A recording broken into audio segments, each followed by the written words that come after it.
your lass is here.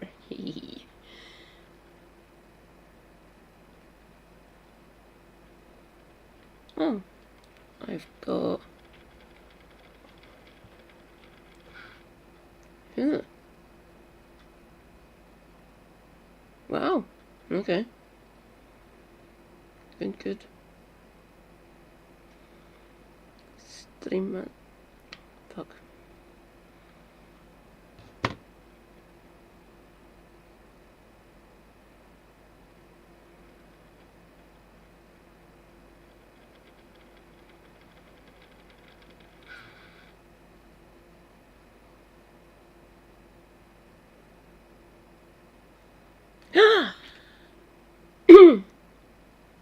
Where's my chat box? Chat box?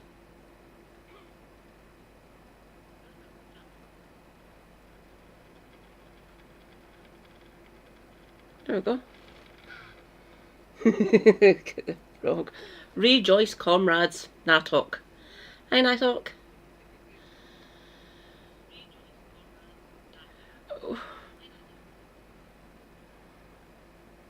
That is the best win ever.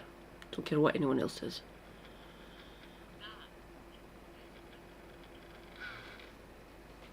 Good evening. Hi. Hang on. I still got that up a bit.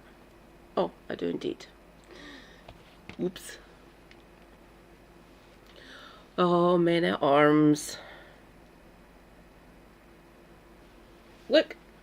Wired. My Bluetooth ones, my pink ones, are sitting there charging. So we will not get them till probably closer to 11. Not 11. 1. Another 2 hours yet. And once they're fully charged, they last for 3 days. They're rather good. There's ones that you can get, you charge them up over like 3 or 4 hours and they last for a week. Wow.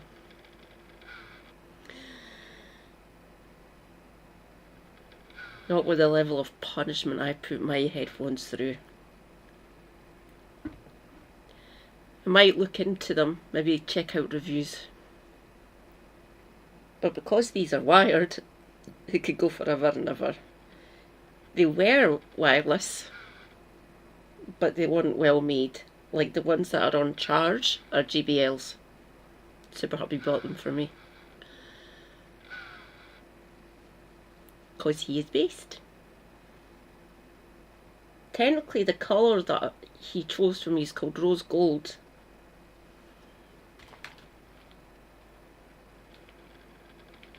Nah, they're pink. Rose gold's more shimmery. The Bluetooth ones, JBLs. I don't know what this brand is. These wired ones.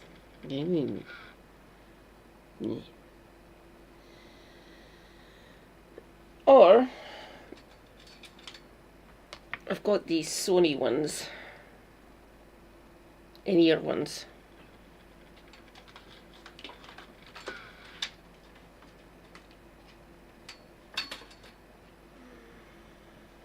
My nephew, who is quite a prolific little gamer, well he's not little, he's called the Gaping Maw. He can literally hoover up entire fucking meals, like man-sized meals. 30 stream streak, what the fuck? Oh, yay. Gimme. Where am I? Down there. I'm at the top now. Da da da. Da da da. Da da da. Da da da. Da da da. New emotes! Look at the emotes. Thank you, Madeline. Oh, Dolly's went live. Feel free to spread the emotes around. Yeah. Oh, damn it. Your lass is itchy. Yeah.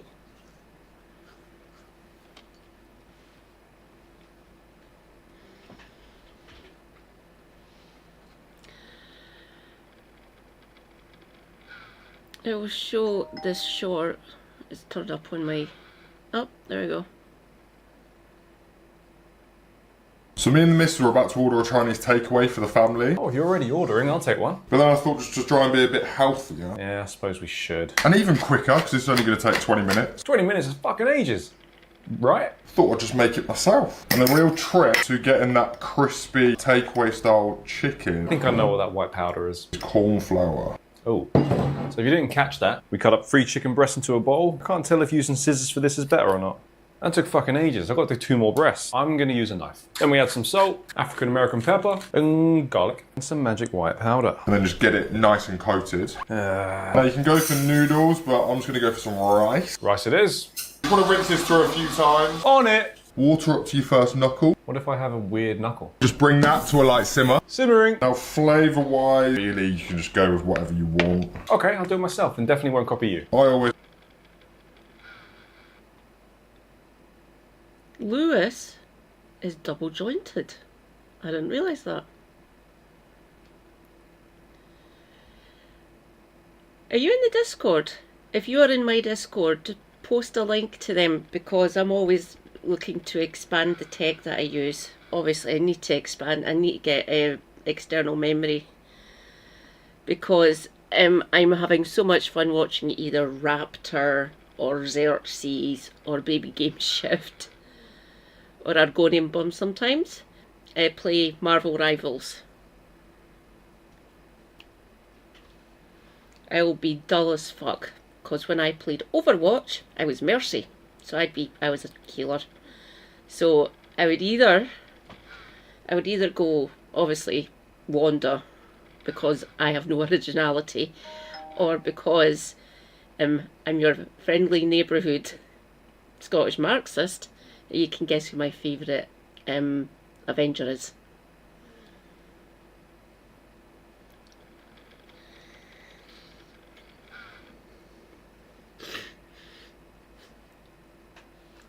Carry on, Lewis. It's like honey, Oh, weird, me too. soy sauce, Soy sauce. bit of vinegar, Vinegar. sesame oil, Sesame oil. powdered garlic, Garlic again. powdered ginger. Hey, gingy. Basically making it the same. What a coinky dink. And I've got half a lemon. I never really get why people use tools for this. We might as well get that in. It's really easy to just squeeze. Oh, there is a seed in here. Maybe that's why. I can't shake this. So, mixy. And that is Flavour Town. Hello, Flavour Town. Pan on high heat with plenty of neutral oil. Oil. We'll get our chicken in batches. Chicken. After a few... Neutral oil, peanut oil, or just simple olive oil, not extra virgin, or any your flavoured olive oils, or rapeseed oil or sunflower oil, but the Chinese use peanut oil. We have peanut oil, we go through quite a lot of it, and sesame seed oil isn't neutral, it's got quite a good flavour to it. Sunflower oil is good, correct, it's healthier. Don't get me wrong, we've used, it's called dripping, it's lard, it's beef fat. That's what you use to make your Yorkshire puddings.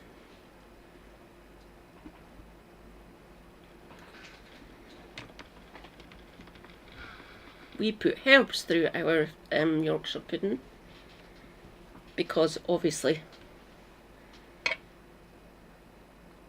I wonder how a Yorkshireman would feel. Oh, we could maybe ask Mr. the Brazen. few minutes it'll be crispy like this. That does look pretty fucking good. For veggies, going to keep it really simple. Some peppers and then the ends of the spring onion. Veg. Going with our lovely sauce. Flavour Town sauce. Cornflour slurry to thicken it up. Cornflour slurry is just corn flour and water. Back in with our chicken. Good. We've got lovely fluffy rice. We'll just get into a small bowl. But if you Thank really you, want to be Ginger cool, use a Yeti. baby bowl, like me. And then, whoop. Yeah. That's not bad. I think mine's still too wet. That's what she said. We'll just plate all of this up. On you get.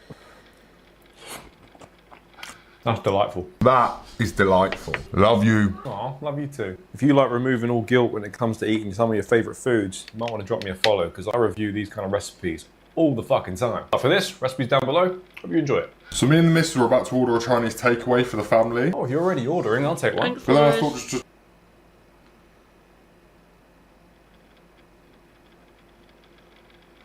Subscriptions.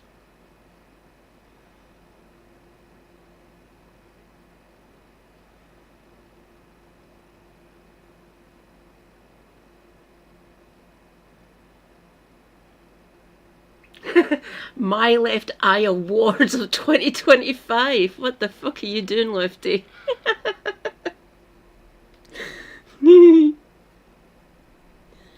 Oh my god. Gimme. The one and only, the inimitable Lucy Darling!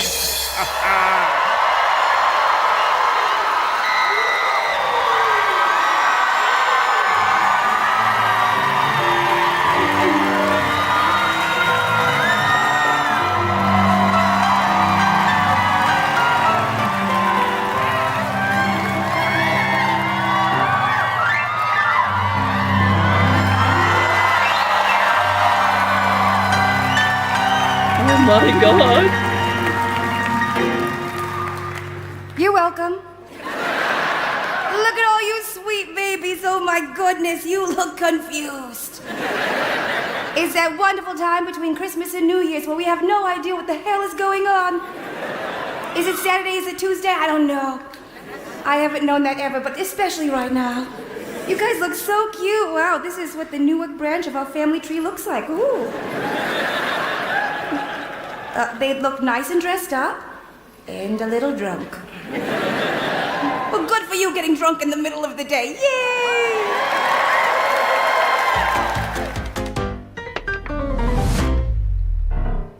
The one and only, the inimitable Lucy. I need that dress.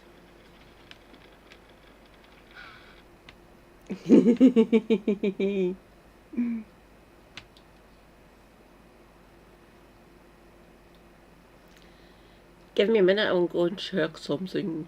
Okay, Kevolution. Kevolution. And go. No mention. Go.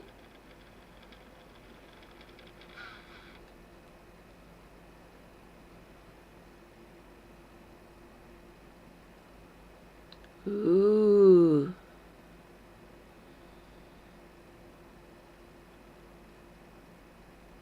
Sweet. They look awesome.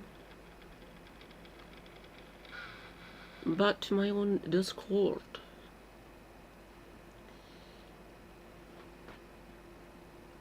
Looks like it costs more than a car. Well, she goes to a designer and gets them made for her. Like fully measured and everything. Yeah, they're probably a good few $1,000. Technically, you can buy a second-hand car here for less than $1,000. But they're usually pieces of shit and not worth the fucking insurance premiums.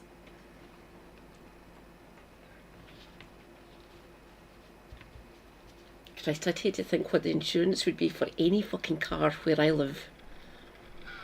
We're on a B road, so the road out there going from east to west or west to east if you wish is really, but it's obviously it's not a motorway or an A road or anything. It's a B road. It's a connector road between the two main roads going north. So north and east, or north and west, which is over there somewhere. My sense of direction is shite.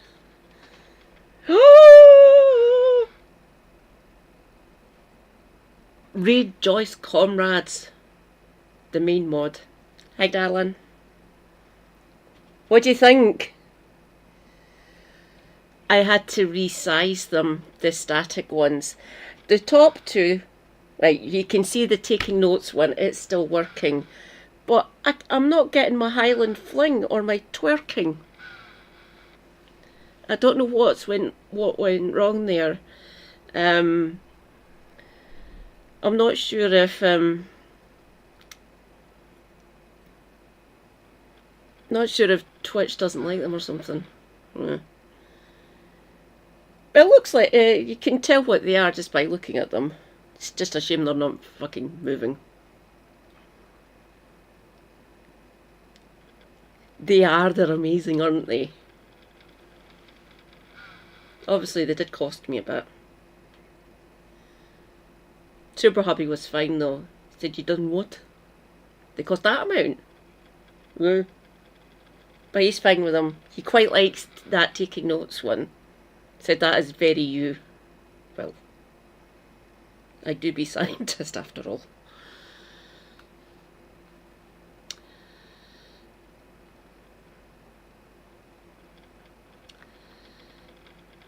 Okay, Andy. Here we go. Oh, it just died. You killed it. Cinema mode. There we go. That's better. So according to me, we got about 5 minutes on YouTube there, but it seems to have died.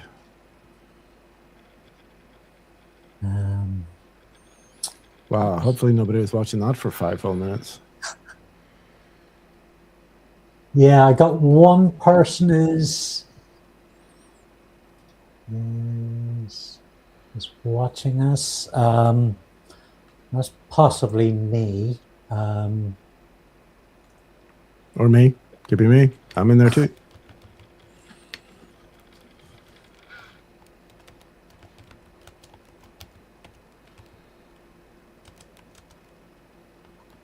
Okay, can I pin that message? No. This is very irritating. Let's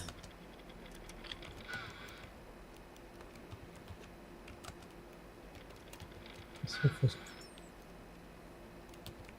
anything else. No, tried that.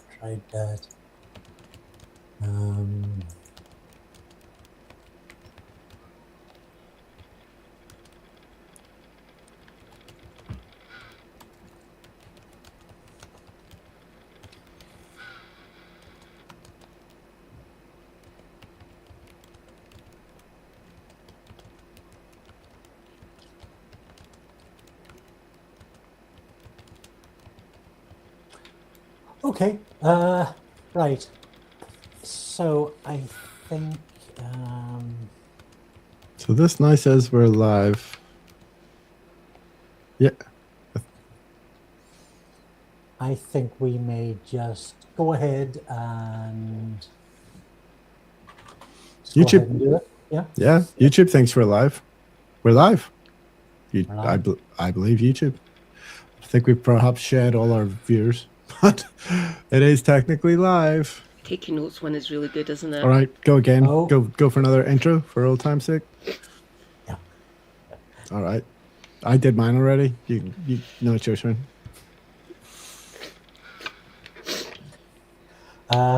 Okay, yes. Right, all right. Hi, you are watching I've Never Read Discworld, a broadcast, co-hosted by Andy Luke and my dear friend PJ Hart. I had not 3 years ago never read Discworld until my brother Gavin dumped 20 books on my doorstep. Well, actually, it was inside my doorstep. And I reached out to find PJ to help guide me through the books. Last month, we have I been should going have through said to Andy. chronologically, He could have came to me because and I'm we reached like book a 28, fucking massive Amazing Morris Discworld fan. I've and got his all the Educated books, well, nearly all of the Rodents. books just there. And because it's Christmas, we thought Discworld, Hogswatch, might be some link there. We looked at The Hogfather last Christmas, and we thought this Christmas we'd look at Sky TV's adaptation of the very same novel. Indeed. So last year, long-time viewers might remember Andy and I got together in person for our first ever in-person recording, or well, second ever in-person recording, I guess, after the time we went to the show. But anyway, I made eggnog. We sat around and we had a nice chat. But this year we're going to step it up a notch and we're going to bring some audio visuals into the mix. And it's an interesting one for me. I'm just going to dive right in, Andy, if that's okay. This is there aren't that many visual adaptations of Discworld books, right? And I had read most of the books, or at least a lot of the books, before they even started making them. But this one's kind of an odd situation where I saw this movie, like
Right.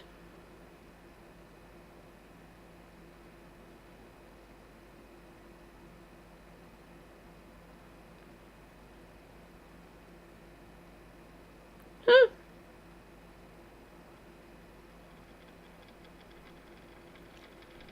Oh. Standalone?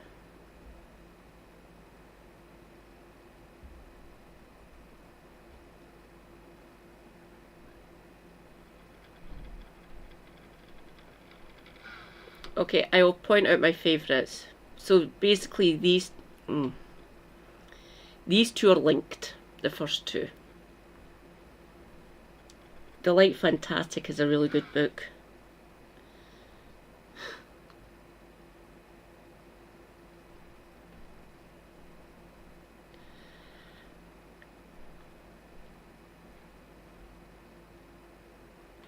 Witches Abroad's quite good.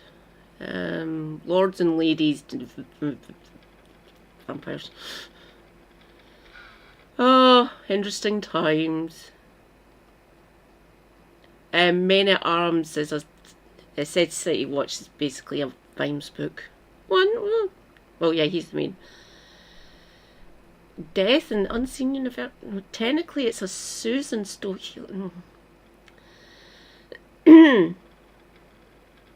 Oh, there's the one about vampires. Carpe Jogium's quite fun. The Fifth Elephant. Ha! About newspapers.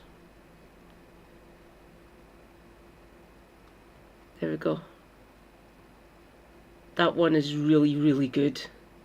I urge everyone. Do you need to read any of the other ones before it? Not sure. Technically, you could get away with reading Thief of Time on its own. It could be classed as a standalone.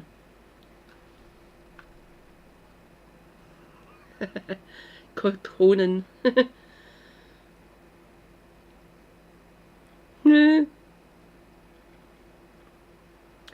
Oh.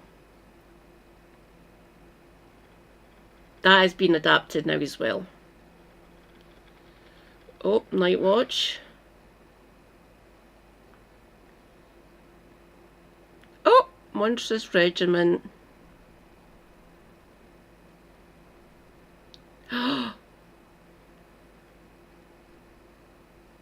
Read Thud. Listen to your lass. Read Thud. Ah, the Wintersmith, which is sitting right down there to my left, just sitting down there on the bookcase. Ah, making money.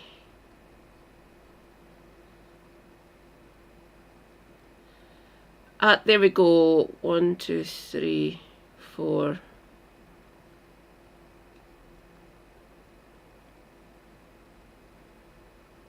I haven't actually read any of the Tiffany Aching ones either.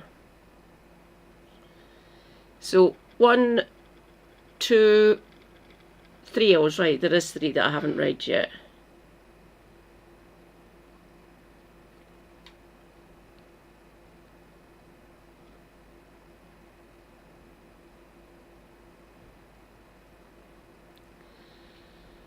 Huh. So unseen academicals, snuff, and raising steam. Hmm.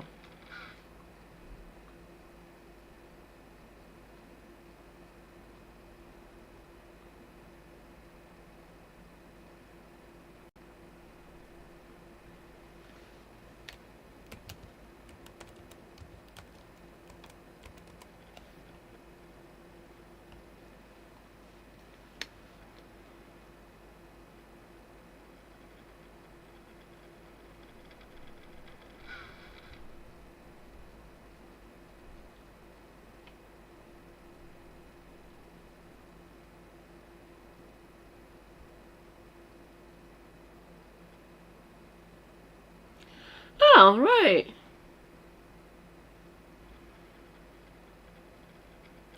Tenner. Okay, that's not too bad.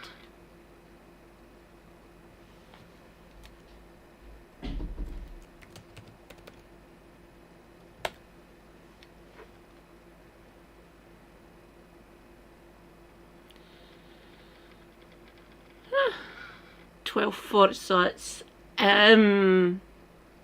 22.56. Might be able to buy all 3 of them next week. Oh.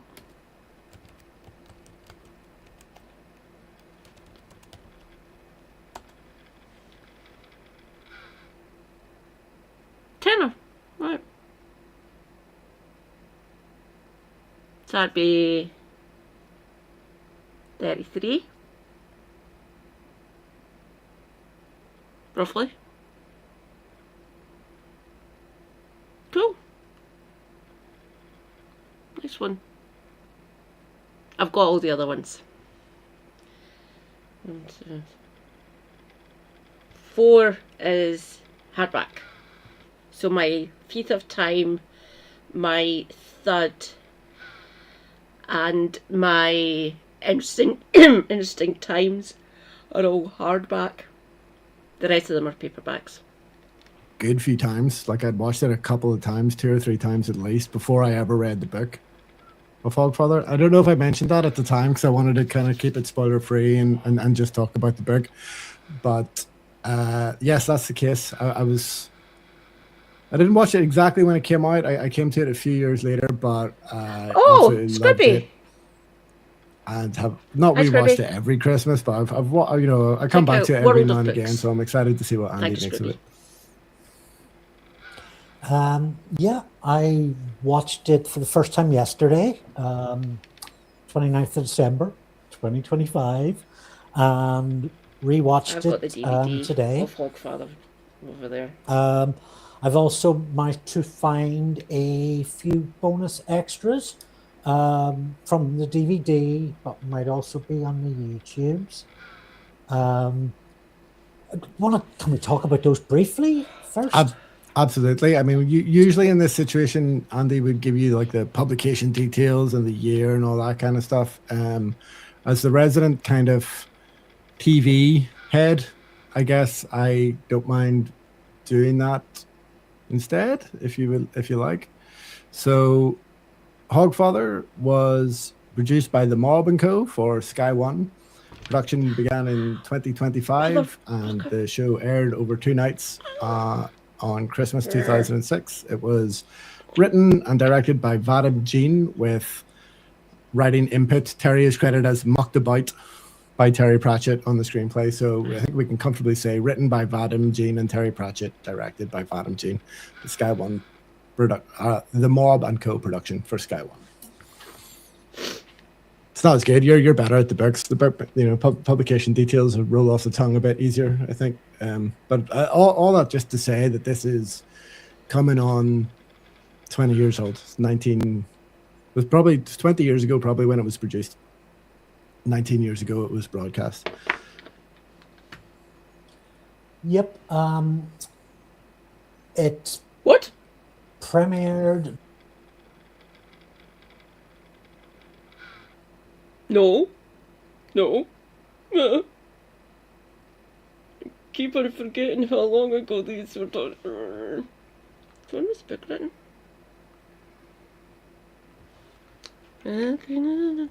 Hog. 96! 96! 06. 16, 20. So it'll be 30 years since the book The Hogfather came out. 30 years. I didn't start reading Discworld until I was in second year, so I'd be 12. I loved my librarian at Perth Academy. She was awesome. She let me read The Lord of the Rings when I was 11. I'd already read The Hobbit when I was in primary school. 96. 2006. So 20 years. Nearly for the programme, the mini-series. Well, yeah, it's 2 different episodes, so yeah.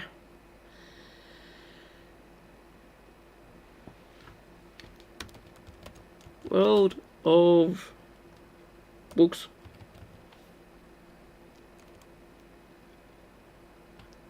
Go.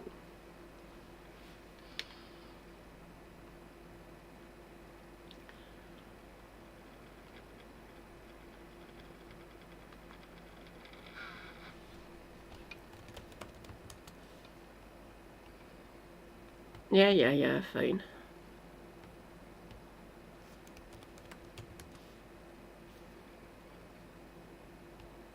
Go.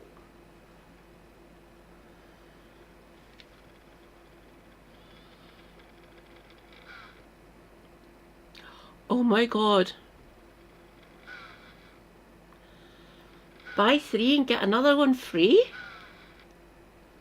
Oh, I'm tempted. So 470.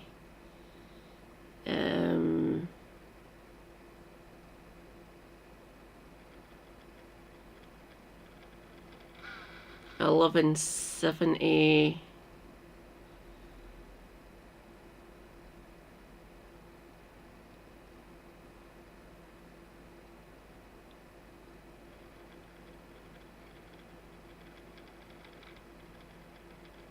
Huh.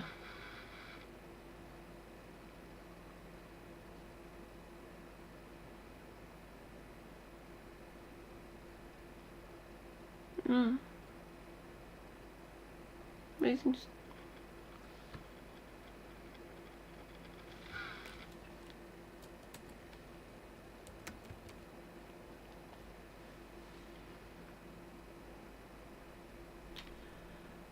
Oh my god. 916. Oh, that is so much better. Scribby, thank you. Praise be the resident philosopher showing me how to get books cheaper. Much appreciated, comrade.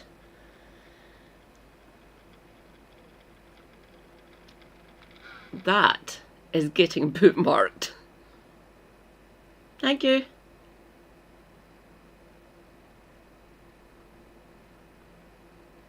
Well, premiered 27th of November, occurs on Mayfair.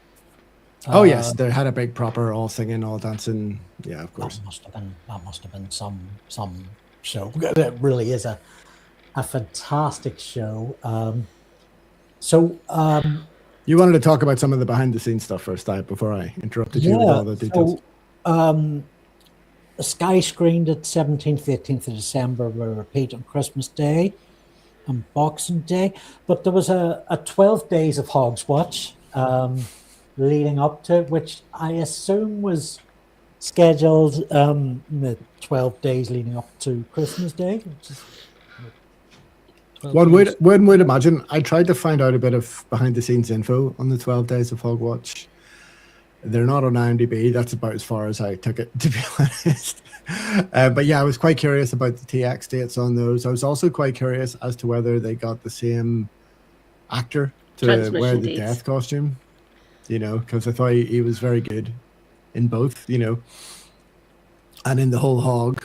There's another behind the scenes documentary that's a full 45 minutes where you meet the actor who plays Death, who is this nice Dutch fellow who is called Marnix van den Broek. I'm probably butchering that, but he really puts a lot into the physical performance of Death, and I thought the person, whether it's him or not, who was doing it in the little short 12 Days of Hogwatch vignettes was also nailing it. So I just wanted to try to find that out, but I'll admit that I didn't try that all that hard. Yeah, which of those was your favorite? I'm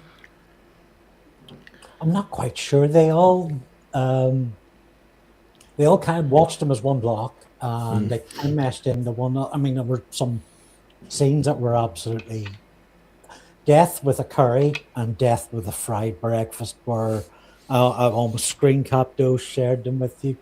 I got really jolly seeing the Unseen University for the first time.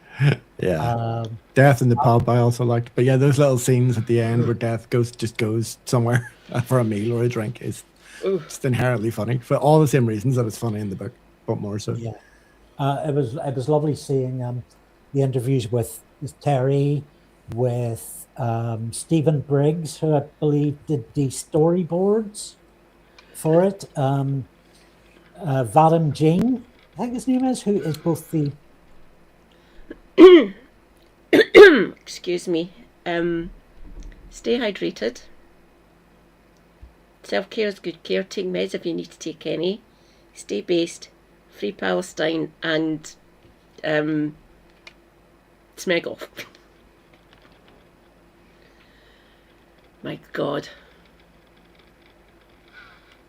By the way, the best character is obviously Ace Rimmer. With Lister's very, very close second. director and the writer. That's right, yeah.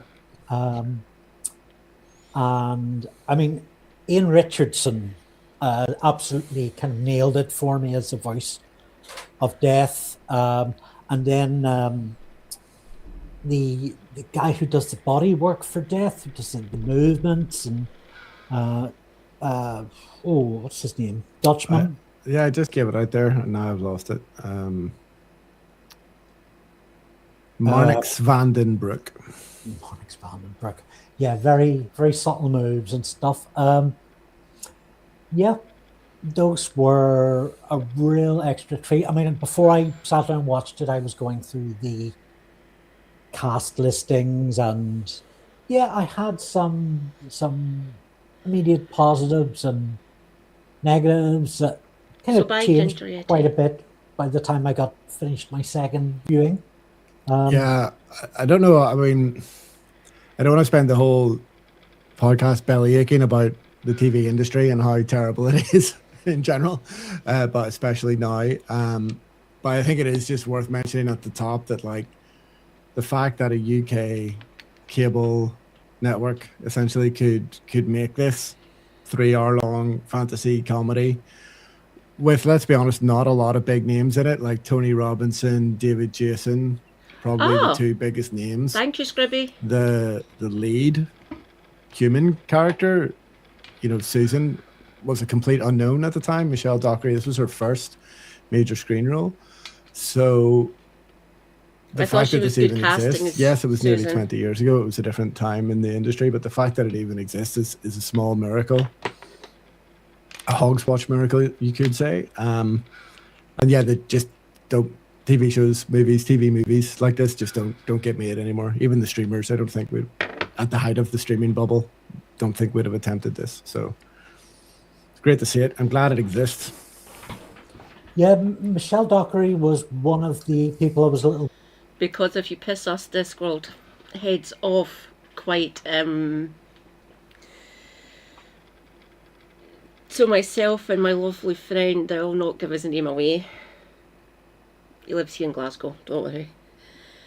Yeah, we were both worried because you need a lot of context for Susan and who she is and what she's like and blah blah blah blah. So yeah. So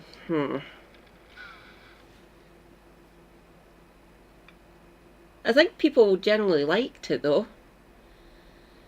But my two sisters, and my middle sister, she's like me, she loves Discworld as well. My younger sister watched The Hogfather. And she kept on asking myself and my other sister, said, should I read the book? Yes. We've been trying to get you to read Discworld, any of them. Just pick one of them up. And for all the context, if you don't want to read any other ones, just either ask me or her. She came and asked me, who would you say is the bigger fan? You have to ask that?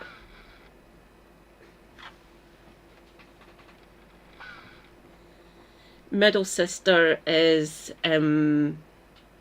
Stephen King and sort of like fantasy, like your Game of Thrones and things like that. Wheel of Time. So she likes those kind of books. So do I. I like sci-fi as well. But yeah, I like comedy fantasy, which Discworld is. Good Omens. The gaming's problematic now, let's just put it that way. So yeah, don't get me wrong, Good Omens is really fucking good, and so's the adaptation with David Tennant and Michael Sheen, obviously. But gaming still, ouch. The book is better, by the way, of Good Omens. Don't get me wrong, the two series are quite good.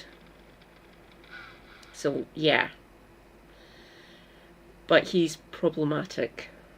So I put him in the same sort of category as Wizard Lady. I've got the Harry Potter books are up there to my right on one of the larger bookcases there. And I got them when they got released and stuff back in the day, before she became problematic. So I've got all of them. So the 4th, 5th and 6th are all hardbacks and they're all first editions. I've got paperback copies of all the Harry Potter books, but the hardback ones are first editions that I've got. One of which I got for Christmas one year from that middle sister, oddly enough. Worried about, because she comes from a certain class in acting. It's a whole Bridgerton. Although I think it was one of the Bridgerton cousins she was in. Well, she's well known for being in Downton Abbey, so I get why you might.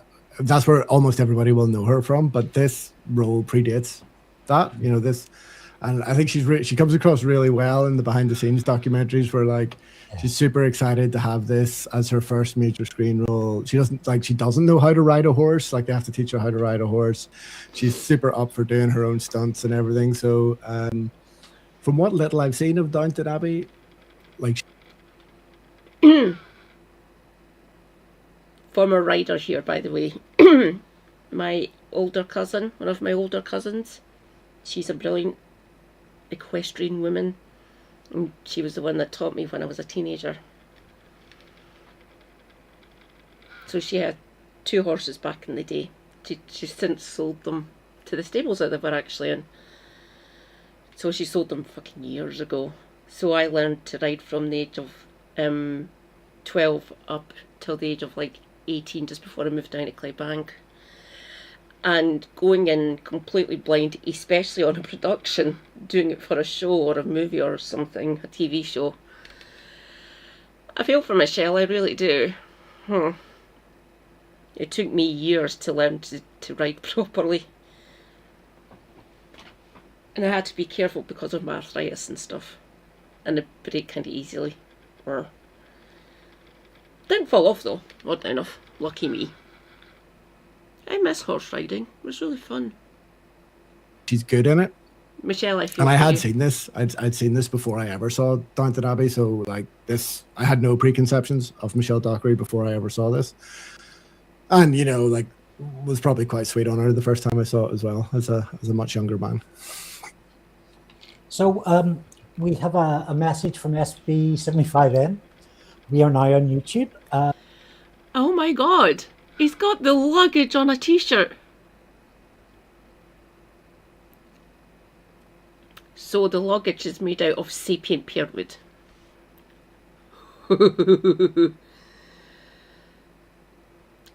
The luggage is intelligent. So Good to if you know. would Thanks, like to SB. interact with us directly, come over to youtube.com/@DiscworldGNU, and we should see your messages. I'm going to cough. PJ's going to say something as filler. Okay, cool. So you mentioned Ian Richardson as the voice of death. I guess when I was talking through the cast there, I didn't mention him as a big. I've never thought about it like that yet. It's a fucking mimic. Which is weird considering I used to play D&D. And I was the DM for a bit as well. Yeah. Well, it eats people. Or maybe not eat them. Well, kind of. Does it eat people? Can that be classed as eating people? For an example of that, check out, it'd be The Colour of Magic. You see him in.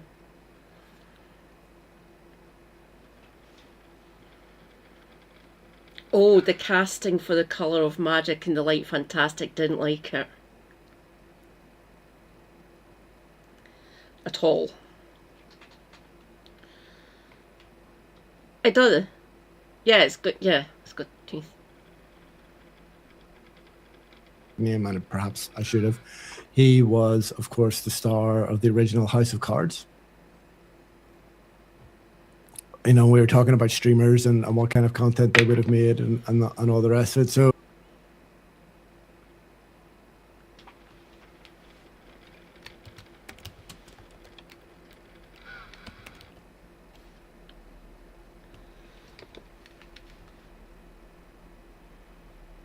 Oh! There you go. That's what they're talking about. That's the original House of Cards. I've watched the ones with Kevin Spacey. Look at him.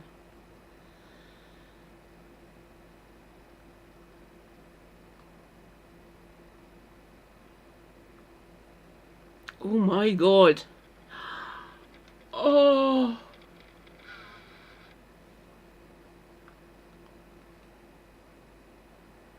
He literally done that in the following year. Oh god. Is he from Edinburgh? Oh, he came and done his studies here at the Royal Academy. That's in Glasgow, by the way.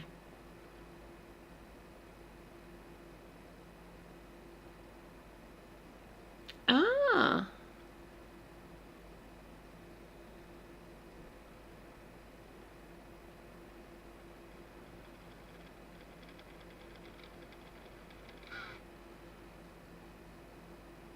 So there we go.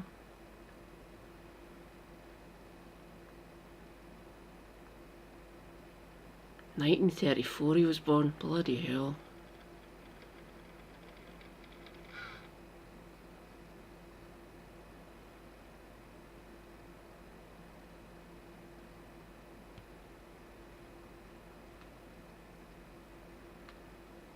I mean, no Ian Richardson, no House of Cards, no Netflix, big numbers circa 10 years ago.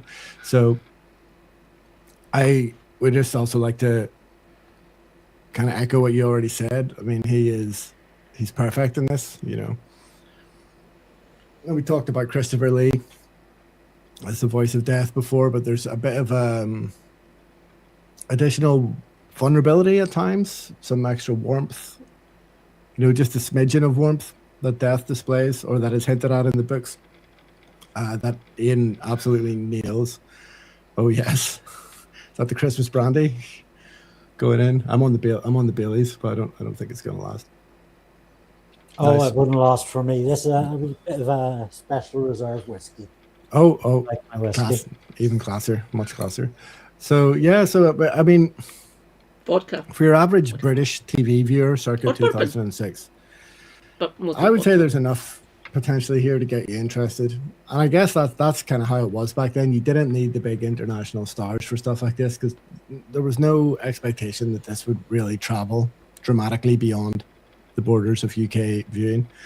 I mean, I think it did eventually, but that wouldn't have been built into like the finance plan or anything like that in the way it is now.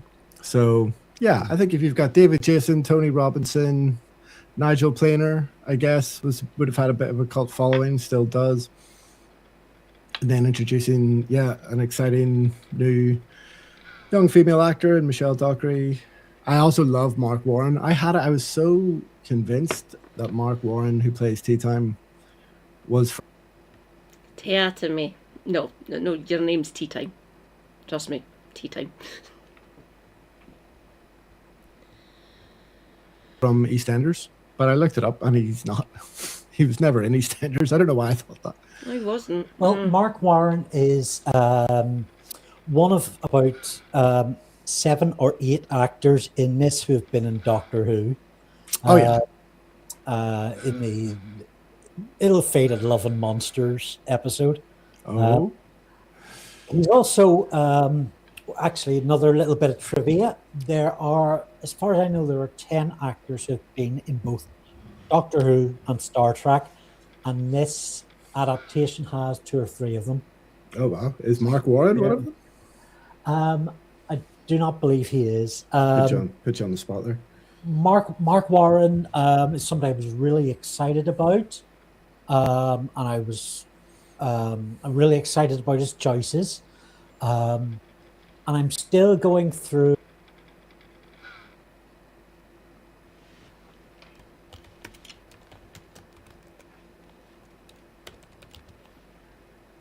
Oh, it's a C, not a K. Okay.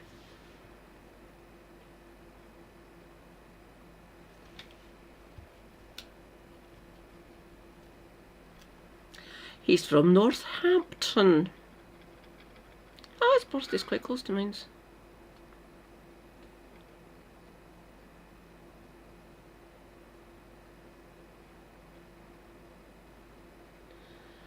I did. No. He was in Green Street. Land of the Blind. So there's. He's been in The Bill. Casualty. He's played King Arthur. Bloody hell. Between the Lines. Heartbeat. Sharp's Company. Oh.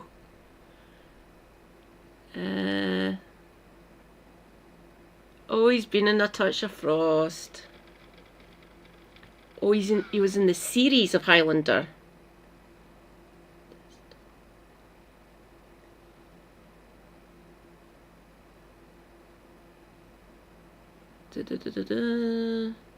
Oh, Band of Brothers.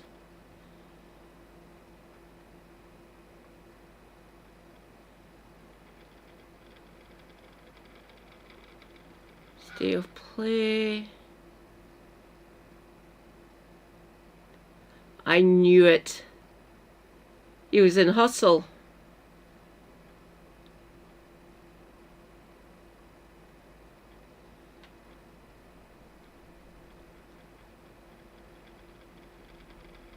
There we go.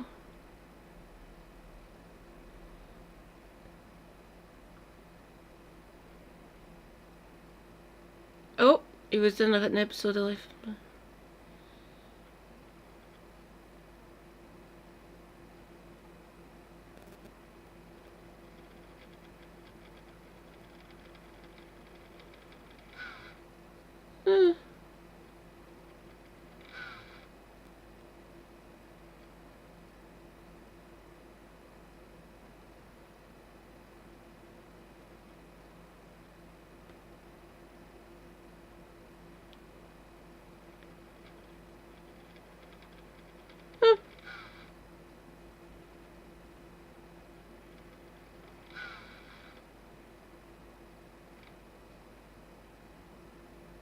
Okay. So he's mostly...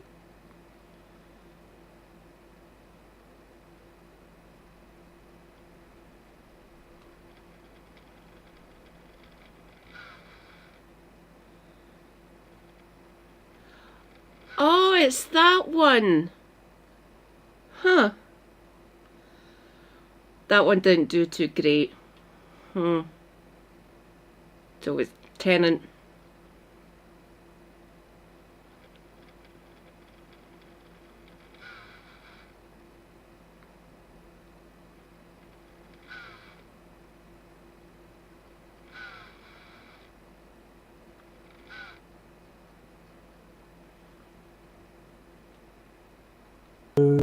Like 95% of what he is doing on screen is really bold, is really amazing, but there's that little slither of an American accent.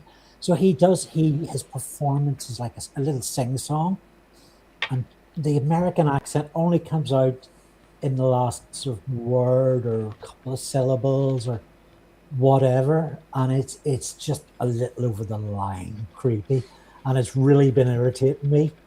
But Yeah. on the second viewing, I'm kind of coming around to it. Yeah, like you said, it's a very self-conscious choice, and he mentions in the Whole Hog documentary that he was very inspired by Johnny Depp's performance in Wonka. And then we sort of get it. We go that sort of slightly unidentifiable accent. I think is kind of part of that, and the sing-song register that you mentioned.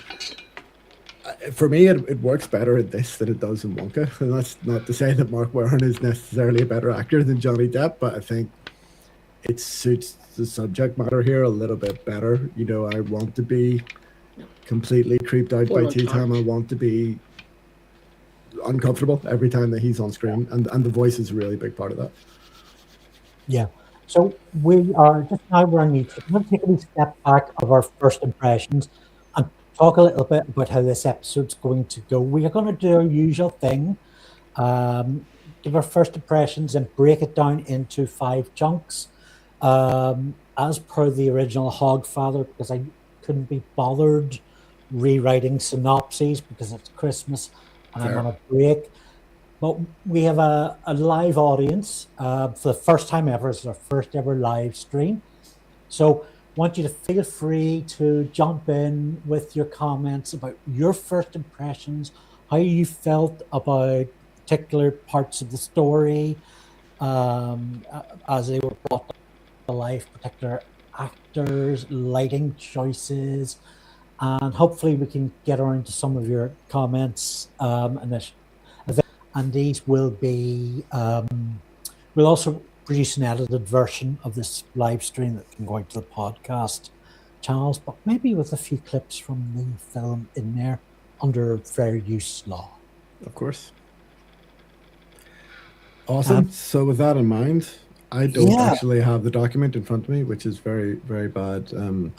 Just continuing my first impressions. Yeah, I absolutely love this. I mean, I've got snickety, finickety criticisms that we'll unpick as we go through, but like there's nothing, even the bigger ones weren't really important in the scheme of things. This is just beautiful. It looks beautiful. The lighting, the sets, the casting. my God, the music, David A. Hughes score on it. David A. Hughes worked with Vidine Jean on The Color of Magic and a short film, I think it was called Leon the Pig.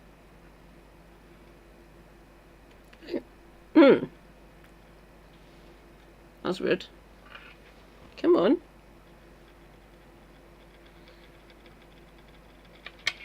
Oh, you've not come up in the actual chat on my phone. That's weird. How's the 2025 awards going? I noticed that before I started watching this. How's Lefty doing? I might get round to watching that later on, because that sounds like fun. Yeah, I know, it's Super Birthday's birthday soon.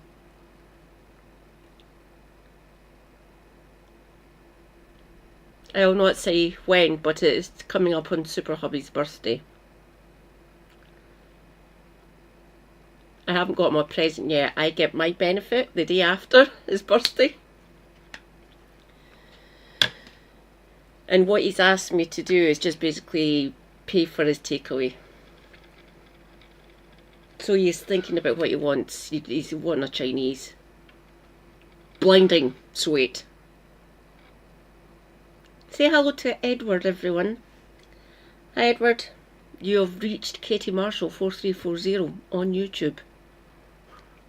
Thanks for coming over, by the way. Edward is good, people. Yeah. And also he scored Lock, Stock and Two Smoking Barrels.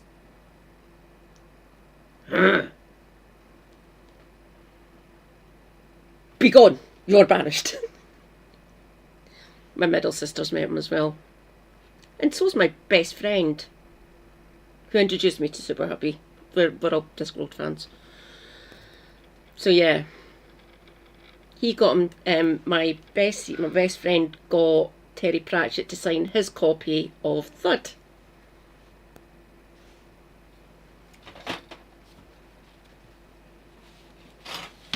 Ah! Ha! Read Thud, or I will thud you. Oh God, this needs dusted. Christ almighty.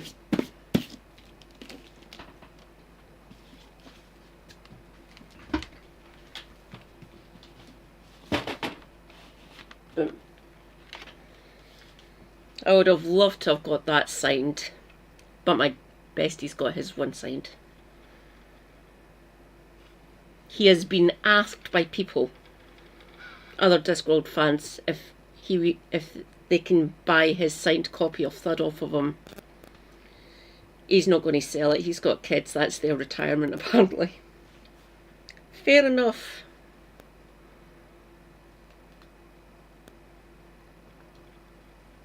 Yeah. Interesting contrast. Well, is it though? Because I think there's he is a top tonally, bloke. Or was a top they're not bloke. actually a million miles apart. You know, you've got that kind of adventure / comedy. Yes, I mean it's not a gangster adventure; it's a fantasy adventure. But they both kind of, you know, lightly tread the boards between genre. And I think if you're a composer, that's a bit of a nightmare because you get your brief. You know, you want to write, you know, big epic fantasy. You get the orchestra out and you do that. If you want to write comedy, you're doing little light motifs and things like that. So how you kind of combine genre as a composer, I imagine, is a really tricky brief. And the fact that they obviously were happy with what David did and they brought him back for the following adaptation speaks very highly. And also you've got the Christmas theme. You want to sprinkle a bit of holiday magic into the music of this as well. So very, very challenging brief, but well met for sure. Yeah, and the lighting throughout is just perfect for that. And the set work, it feels like a Christmas movie. Right. I'll read out the choice comments here. So this is from SB775M. Found Mark Warren really creepy as Tea Time. Well, yeah, he was quite good at it. It's really quite good casting for him being Tea Time. And really good casting with Michelle Dockery as Susan. But still missing a huge amount of context for the character of Susan's to heal it. The way through. Yeah, for sure. And we're in that world, I think, that early 2000s, where you might have been half expecting this to be in a television aspect ratio, in a 4:3 aspect ratio, rather than a cinematic 16:9 aspect ratio, as sort of 90s, early 2000s TV movies might have been. But I think, as you mentioned, the broadcaster really wanted to treat this as a cinematic event, and they had a premiere in a cinema, and it's shot cinematically, it's lit cinematically, soundtrack, composition, all that makes us feel like a film. Doesn't feel like a 2-part TV series. No shade on any 2-part TV series is out there, but this feels like a movie. Oh. Yeah. Let's see. I can't remember the first time I watched it. It's just we were talking about first impressions. I'm struggling to think of the first time I watched it. I didn't watch it when it came out. I know that much. I didn't have Sky at the time. I was a broke student living on the Lower Roma Road. And I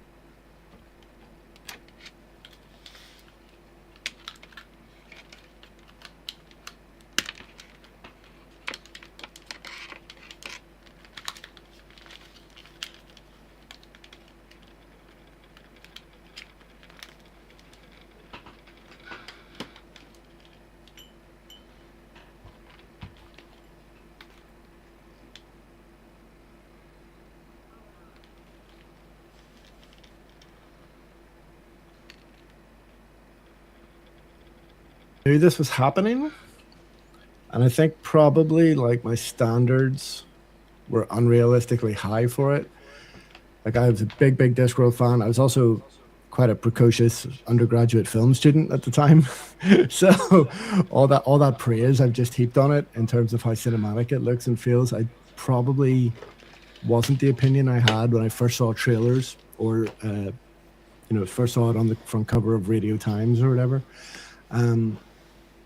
I think a lot of that probably would have been down to the death costume, which, in still imagery doesn't necessarily look great. Or, well, it's not that it doesn't look great. It doesn't look realistic as such, but then it's not meant to. It's, Those little pinpoint blue eyes. I find myself coming to the end of the first part and aware that I wasn't looking directly at them any chance I could get. So that worked. Yeah. Also, I think, like, as I said, still images don't do it justice. The movement, Max's movements in Richardson's voice, that's what brings the character to life. Yeah. Like a flatly lit promo image on the cover of a magazine isn't really going to do that character justice. And then I guess the other thing was I hadn't read this book. So when this came out, they were doing one of the Discworld books I hadn't read. I sort of blew a bit hot and cold on the Death series at the time, so I was just kind of like, I'll get around to it.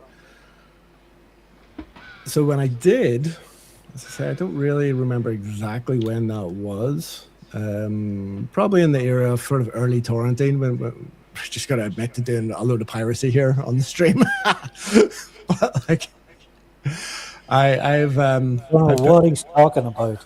No, but I put a lot of my blood. I put a lot of my blood, sweat, and tears into the UK television industry. It can owe me a DVD or two down the way.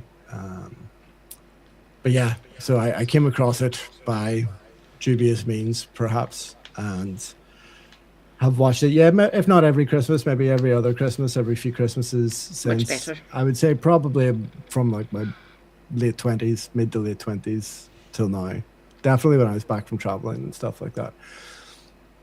And as we mentioned, I didn't get around to reading the book then until we did it for the podcast, just probably for all the reasons you mentioned. It hit me the right way. It's like, I feel like satisfied by this version of the story. Do you know what I mean? Like, usually, like, if an adaptation falls flat,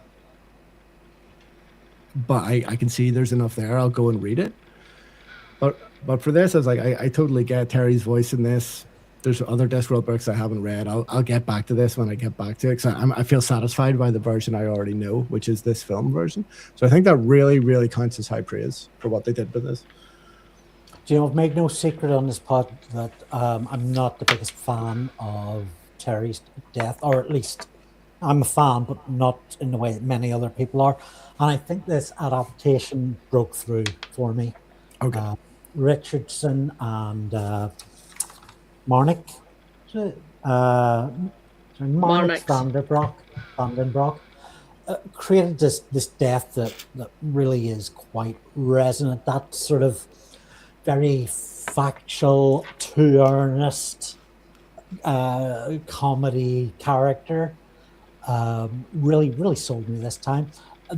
We keep bringing up the whole hog, the making of documentary, and there's a wonderful moment where Marnik and Michelle are doing the final death Susan scene, and it's just his little nods and that, and it's, they're wishing each other a happy Hogs watch, and they just kind of hug as soon as cut is called, because they're just so sort of touched by the scene. And that's prime Terry, isn't it?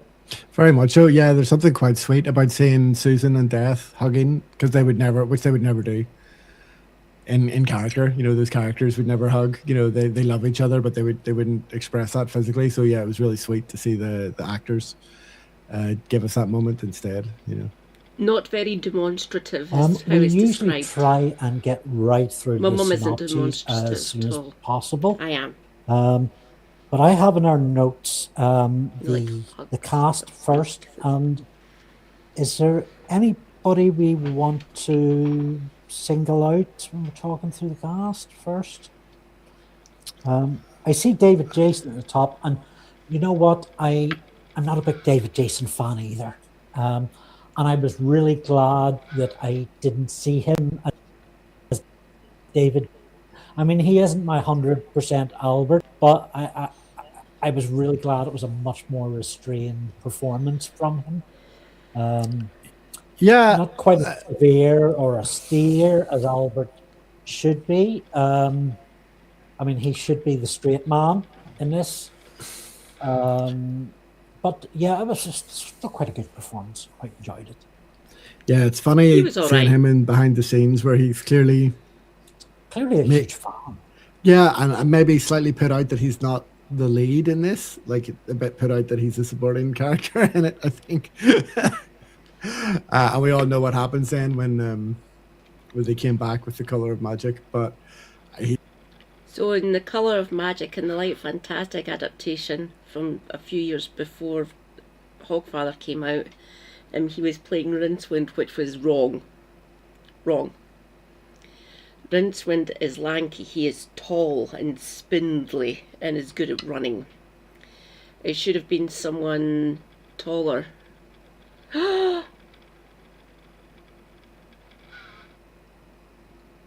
James! Rejoice. James is here. Hi, James. So they're talking about the Hogfather, the adaptation. So from the book, I don't know what I've done with the book actually. Hogfather, where be you? Oh, there, it's down there. So my copy of the Hogfather's just down there. Down diagonally to the left. It's over there. Hi. he's a much better Albert than he is Rincewind for sure. But we'll put a pin in that He's discussion. too short to be Rincewind. Yeah, I get what you mean about the comic relief thing, but ultimately, like, he shares almost all his scenes with a prosthetic mask. So I get why you would maybe overwrite the comedy of Albert, just in case the chemistry of the physical performance and the voiceover performance of that doesn't click for Death in the way that it did. But if you need a human performance to carry those scenes, at least you got David Jason, who is a very, very skilled, very seasoned comedy performer. But they nailed it. The Death's characterization. Proper great author indeed. Yeah. He is missed. I very much miss him. And obviously Discworld, fucking amazing. Very amazing.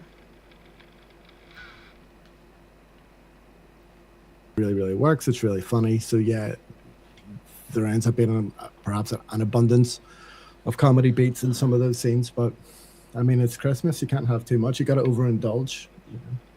Seeing you brought up Rincewind, Nigel Planer would have made a fantastic Rincewind. He's great in this as Sydney.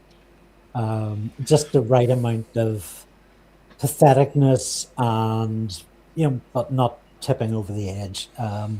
Visually quite spectacular. The whole crouching performance, the pathetic hair. Death Gurley. I like Death, and I'm a huge Sam Vimes character, so I love the City Watch characters. Like Nobby Nobbs and Cheery, and obviously Sam himself, and Detritus. Praise be Detritus. Hang on, I'll show you a picture of Detritus. He is awesome. Detritus.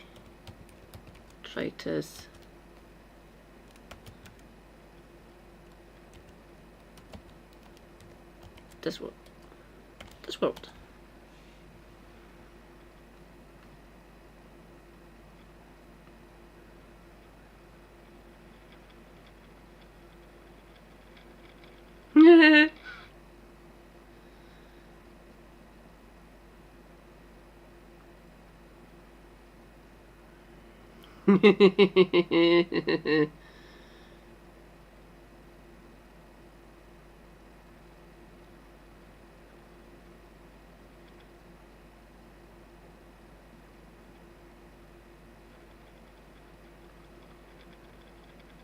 Where's my detritus? Let's see if I can find the one that I know is most.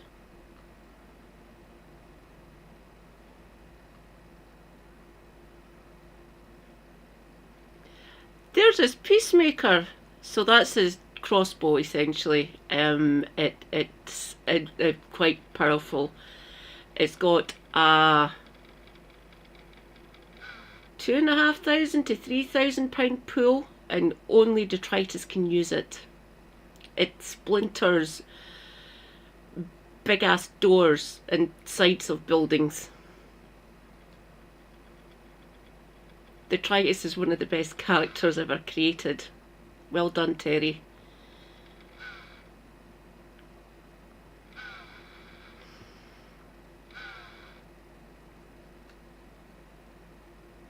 Oh, that's a better picture of it.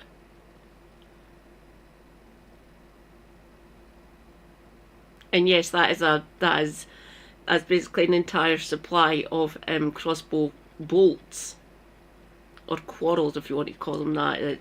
I call them bolts. £2,500 pool. What the fuck? We are not strong enough. Human is not strong enough. Only detritus is. It's literally called the Peacemaker, like Piece, Peacemaker. It's no secret, ever since he started doing the audiobooks and the video game voices, I think he possibly even does Rincewind's voice in one of the video games. I could be wrong about that, but he's been heavily involved in the franchise. And like we always said, Sydney is like Rincewind gone wrong, essentially. And I think that's just exactly how he's playing it. Like that's the kind of energy that he's bringing to the role. It's exactly as we saw it. And it's just a joy. It's a joy to watch. I really like the measured performance given by Peter Guinness as Medium Dave and Stephen Marcus as Banjo. Yeah, the gang are good. I mean, maybe we should just get into the synopses because we're going to meet these guys pretty early in the story anyway, aren't we? So, okay, I will lead off with a Hogswatch fave repeat. On the first part of Hogswatch, Downey of the Assassin's Guild has a big job for tea at time. who has scenarios for killing the Fat Man and Death. He enlists a band of criminals, a wizard, an expert locksmith, and Ernie the cabbie. Death meets Ernie on the streets, and meanwhile auditors audit. Susan is a governess chasing monsters. The Raven tries to get her attention because something is wrong with Death. He's taken on the role of the Hogfather. Ho, ho, ho. Excellent. What you guys can't see, but I can see, is the editing that Andy has done or had to do to the synopses. And it's quite interesting just to see like what has been kept and what has been dropped from the page to the screen. And the short answer is certainly at this stage, not much, which is nice to see. Yeah, Madam Jane has really managed to get so much into this. Clearly quite a fan himself. Yeah, I vaguely remember, I'm trying to think back to Rob's biography just in terms of like, you know, the producers from The Mob, whose names escape me, and that's bad because I always like to give producers their due when they deserve it. But the team and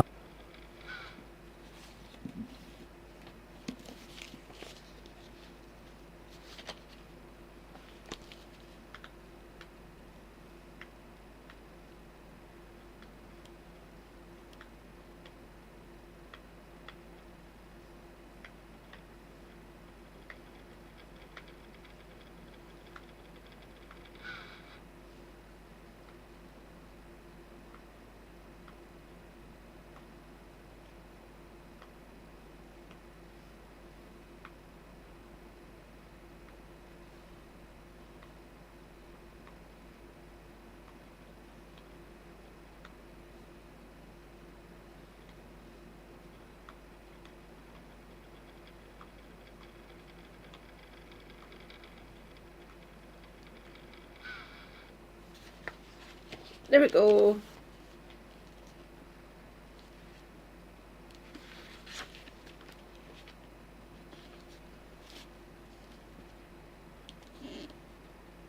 A white skeletal hand turned a page.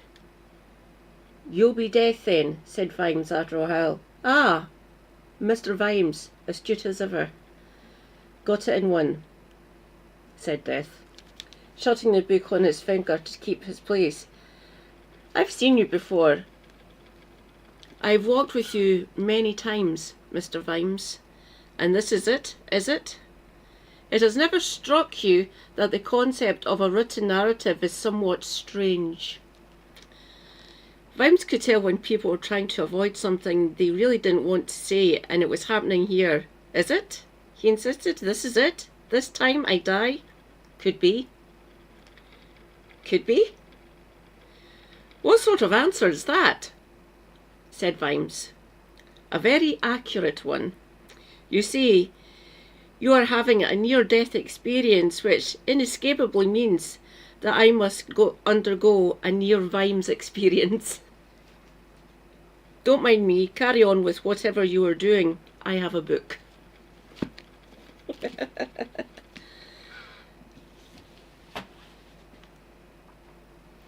A near-Vimes experience. I can love it. Oh! Stay hydrated. Self-care is good care. Take your meds if you need to take any. Stay based. Free Palestine. And read Thud. Or the Hogfather if you wish.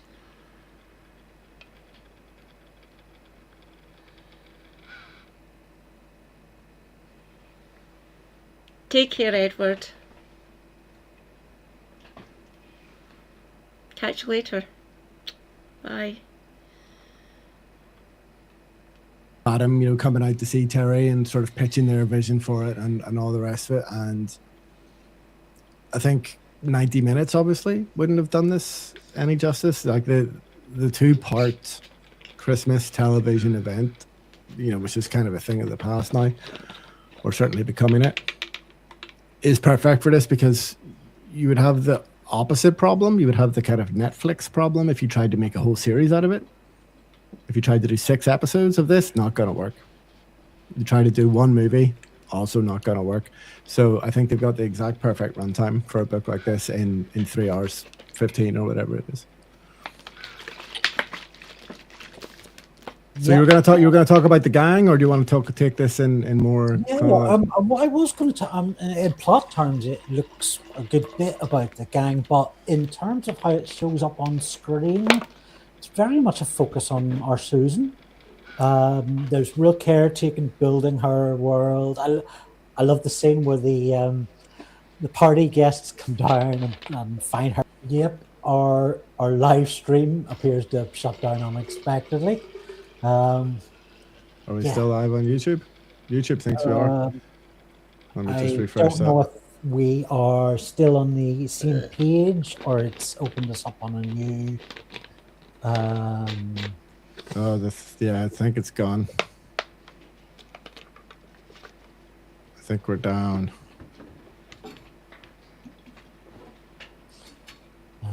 Oh wait, hold on. No, it's there, or something's there anyway. Yeah, all right, carrying on.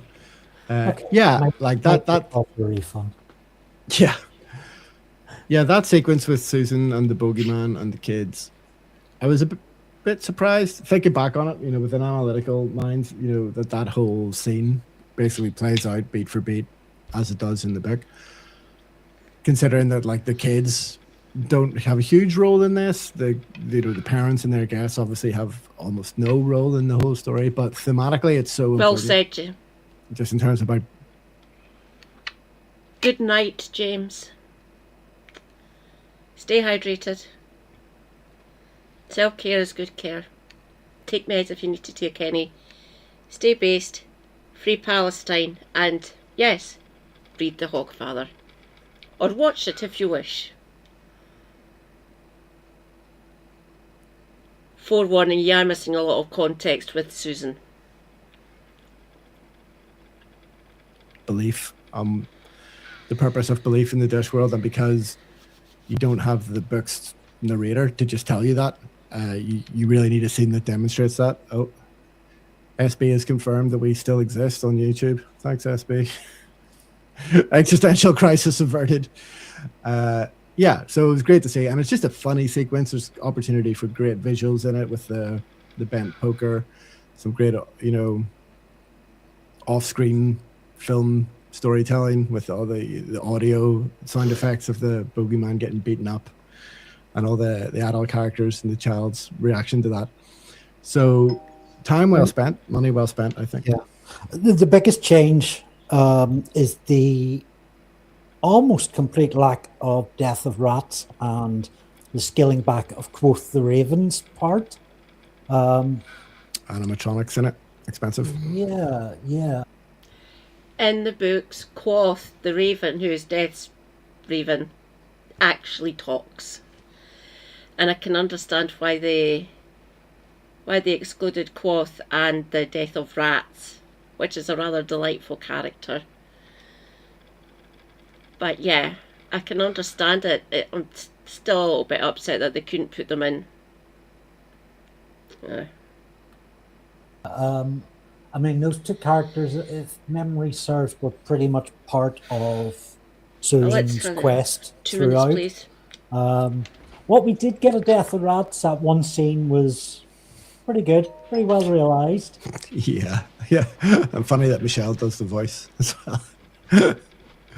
A little squeaking. Yeah, I can see that being a bit of a source of frustration for Vadim, I guess, where you have this opportunity to essentially have a Greek chorus for Susan to so that they can all basically explain the plot to each other as they go. But you're like, well, one of them's going to have to be an animatronic bird, and the other one's going to be an animatronic rat. And you go, oh, can't have them in every scene because it costs far, far too much money. So, yeah, Terry gives, and then the production budget takes away when it comes to the characters. It was critical nitpicking time. The animatronics of Quoth didn't quite match to the voices as much as I would have liked. Good critical picking. I think it's Neil Pearson is the actor voicing Quoth, who is probably best known as Dave, the Lothario, and Drop the Dead Donkey. And he's really sort of he's really putting his full worth onto Yeah. that. You're kind of yeah. I mean, best known to you, best known to 50-year-old male nerds as Dave from Drop the Dead Donkey. He's in every single Bridget Jones film. Sorry, Mom. Yeah. So yeah, obviously done very well for himself. But Drop the Dead Donkey was obviously iconic, and I think he does really well with Quoth. He brings a bit of that sardonic kind of vibe that he did in that show. I honestly can't really. I think he has got quite a big role in Bridget Jones, but I'm not familiar enough to expound on that. I only noticed that from my IMDb. Just trying to maintain some kind of street cred here that I'm not a huge Bridget Jones fan. Sorry, I jumped into this because you wanted to talk about the kind of the gang of thieves and the casting of those guys. I think I need to bring one bit on that just is stuck in my memory right now. They're kind of assembling in the bar, and they've been waiting about until the wizard and until the locksmith shows up, and he sets a bag down on the table in front of Banjo and says, "Hope you can carry that." And somebody says, "Banjo can carry 2 men." And it's then that Mr. Tea Time addresses the fact that Banjo is there. He didn't hire Banjo, and just that he's been ignoring him or not recognizing his presence for so long, it's just extra fucking creepy, right? Yeah. I don't know is that in Terry's original treatment? Hard to say. Yeah, I don't think so necessarily, but I know because Banjo's the one who gets punched as well, who gets the tooth knocked out. I suspect that it's not. But yeah, just anything like you can do like that with the tension between characters visually within a scene, it just heightens it so much. And it's such a classic archetypal kind of scene. And Terry plays with those genre tropes really well in book form, and you're kind of curious to see how they're going to pull off the same kind of tropes visually. And yeah, it's handled really well, and that's an extra bit of sauce just on top, I think, to really drive it home. Yeah, great scene. Yeah. And you mentioned Peter Guinness, I think, who's Medium Dave. Is a really good performance. He must be one of your Doctor Who, Star Trek people, is he? He kind of creeps up in these roles quite often. Yeah. The pair of them just give such a kind of restrained performance. They're not really sort of sticking their faces to the screen until they need to. And he's got such incredible eyebrows as well. Yeah, he's been doing great. I mean, I know him from Alien 3. He's one of the British sort of character actors who gets eaten by an alien in that movie. But recently, he's been in the Chernobyl miniseries for HBO, and I was trying to think. I saw him in another big streaming series. Oh yeah, the Jack Ryan series on Amazon as well. So yeah, he's a habit of. I mean, he does look like a bit like a Russian bad guy, and he definitely nails those roles too. But he's playing it a bit more understated here, which is, and probably the right choice, I guess, considering how over the top certain elements of this world are. I mean, his performance in Chernobyl as well is quite understated and very kind of down to earth too. So he's certainly got range. We've got the Unseen University, of course, and it was just really good seeing that for the first time. I've got a note here. It says a few of the older actors that appear throughout the cast are quite theatrically trained and have worked together closely. Have since passed on as well. The UU is really made manifest in this. It's delicious. Yeah, Yeah, it's just so it's so what you imagine. It's this old pompous institution that's kind of corrupt through idiocy. Um, and yeah, you can really see how Ponder is completely contrasted from the rest of them. It's just a bunch of old men with beards. They're probably slightly insane.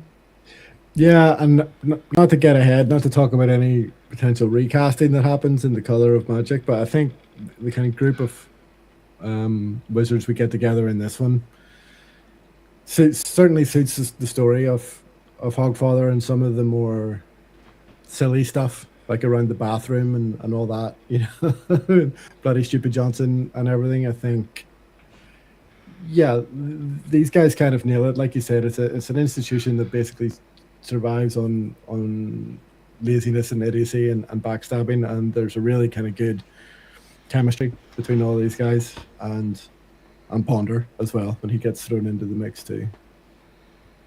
Ed Coleman, who plays Ponder, I don't. Yeah, I mean he's one of those faces. You know, I can't think of any specific other roles.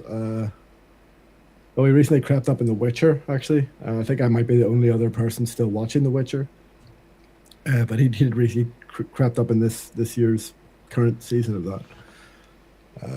But yeah, a bit older and a bit grizzled, a bit more no longer the young, idealistic wizard that he once was. Unfortunately, I don't think. Yeah, totally very different shows. But yeah, Ponder Stibbins has saddled with a lot of exposition in this as well, and he gets through it, and the back and forth with Ridcully works really, really well. I've two other notes on this part. The first is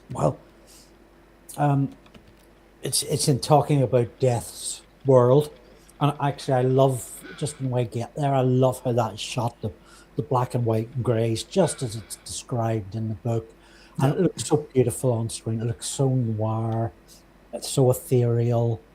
So that's well done. We get a number of close-ups of the hourglass. And the way it's shot, it looks like some kind of foreign creepy moth or something like that. It's really unusual photography in that, and I think it works really well. Yeah, and the glasses themselves, our glasses themselves, are obviously not just store-bought props or whatever. You know, it's good thoughts going into the design of those, and that plays really well with how they're shot and how they're colored as well. I mean, you could see that sort of design and photography working with an adaptation of Mort quite well, where I think there's a bit more time spent in Death's place. Yeah, I mean, a whole movie of it would become too much. But then I guess even in Mort, you wouldn't be there for the whole movie anyway. And it would provide great contrast, actually. I think the Discworld, in my mind, has always been a very colorful kind of place. It's maybe not so much in this movie, just because so much of it plays out at nighttime, in the wintertime. But when you get those moments, they contrast really, really well. And Death's realm obviously sits on the other side of that. Mustrum Ridcully, The other point I have, one of the wizards at the Unseen University. It took me my That's second the wizard watch that's to part of realise his what was gang. going on. So here's the Jonathan criminals have Tea Time Ernie's cart, and they're Albert, on one of their the way greatest to, wizards ever, who is Death's butler. go through and walls. there's Susan. And there's this screaming in Susan. the background. Oh yeah. And it's Violet, Tooth Fairy wrapped up. But the screaming is just so intense. It sounds like Tea Time has been on a bit of a killing spree, en route to hijacking the cart. I don't think it is overkill. it could be critically derided as overkill, but it works. It really evokes the mood, like a piece of music, I think. It threw me as well. I was rewatching it last night, and I kept thinking my kids had woken up. It was like somebody was screaming in my house. It's like, what's that noise? Like, oh, it's in the show. But then I was like, but what is it in the show? I said, oh yeah, it's Violet is wrapped up in the carpet. So right, okay. Yeah, it took me like 3 beats to kind of figure out what was going on there. Yeah, I should shout out actually Gavin Finney, who's the cinematographer. You know, we talked a lot about the great lighting and the color choices, the shot choices, and I believe he shot all the Discworld adaptations and also The cinematography for the Hogfather adaptation was really, really good.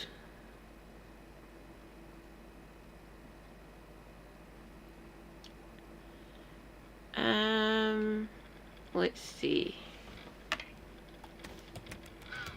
Susan and Daytime.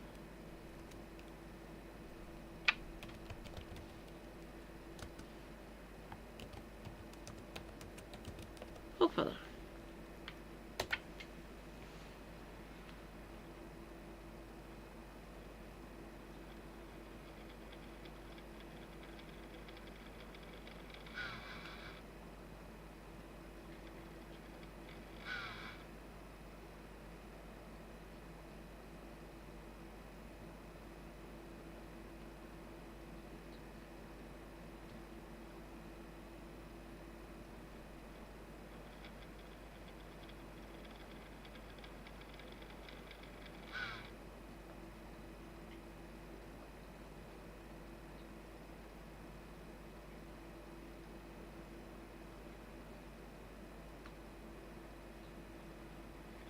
You're made of my river, baby. You're made of my sin.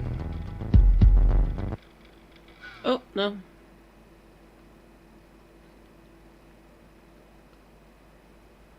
No, that's a tune.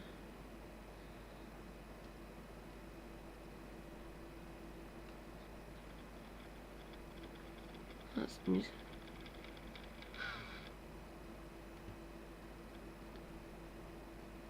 No?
Go away and stop bothering me.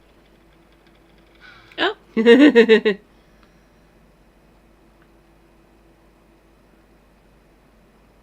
Oh.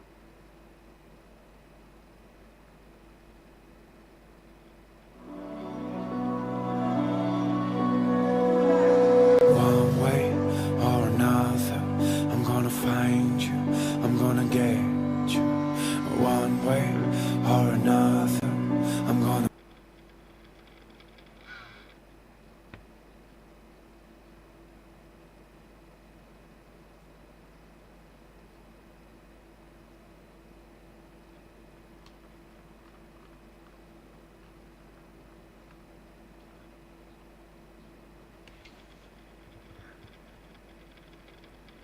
This is quite a good bit.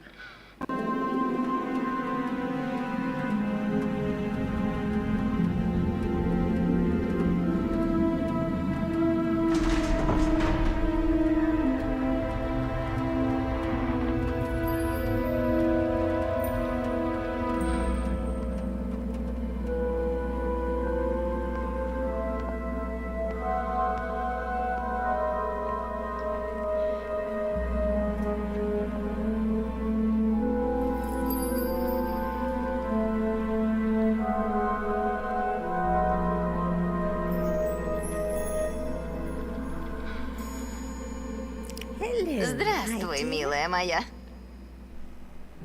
No. Нет, Sorry, dear. прости. You're not Ты не the tooth зубная fairy. фея. Ooh, Именно I am, она, dear. милая. Oh, Grandma, what Почему у big тебя teeth you такие have. зубы, бабушка? You've even И got a шаль. shawl.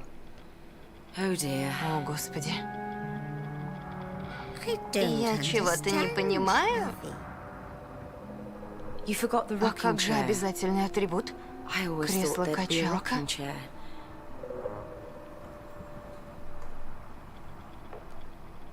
I don't think Ты you're не real. настоящая.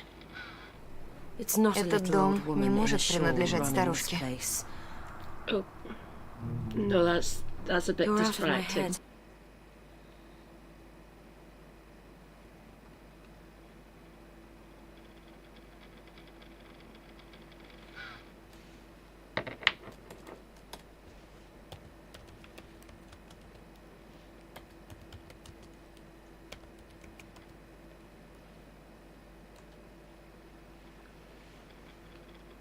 No, no.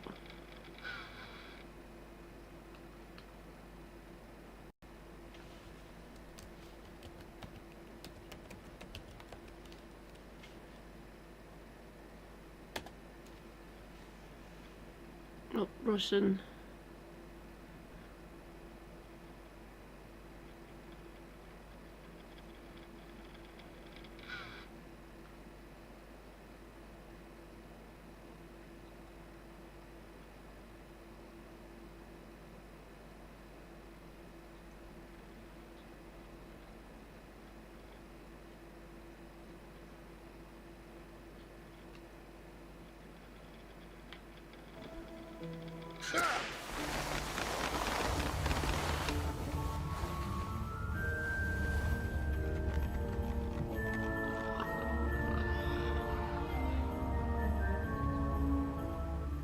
Well,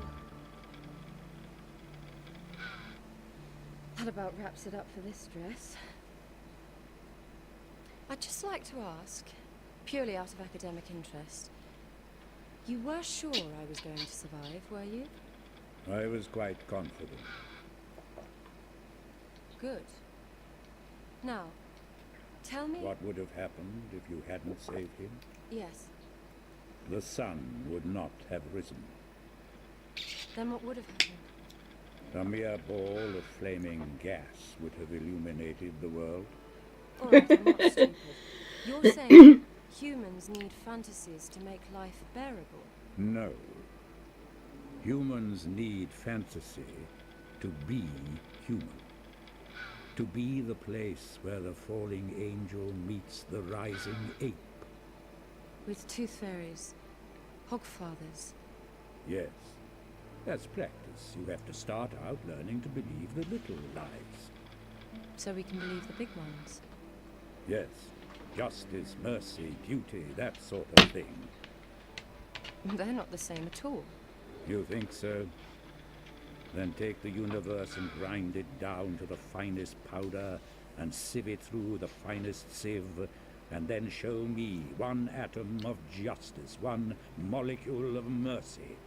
And yet, you try to act as if there is some ideal order in the world, as if there is some rightness in the universe by which it may be judged. But That's people what have we got to believe do. That. What's the point? You need to believe in things that aren't true. How else can they become?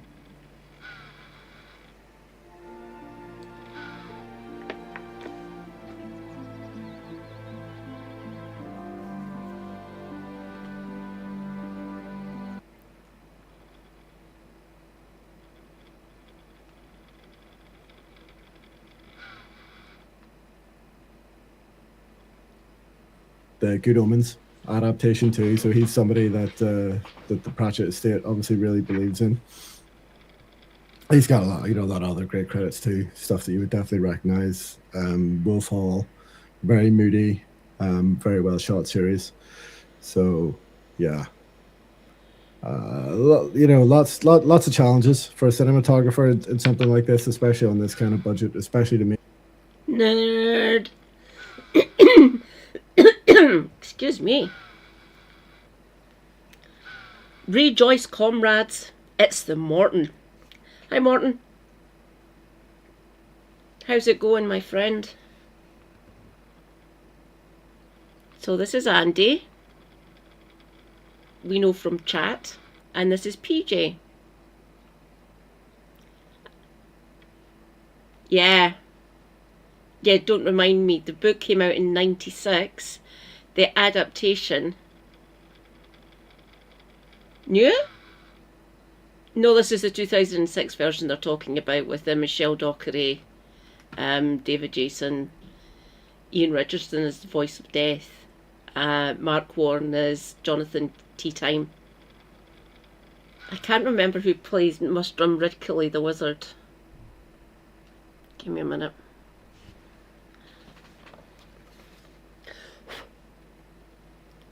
I am losing my Twitch chat for a minute. There's my IMDb.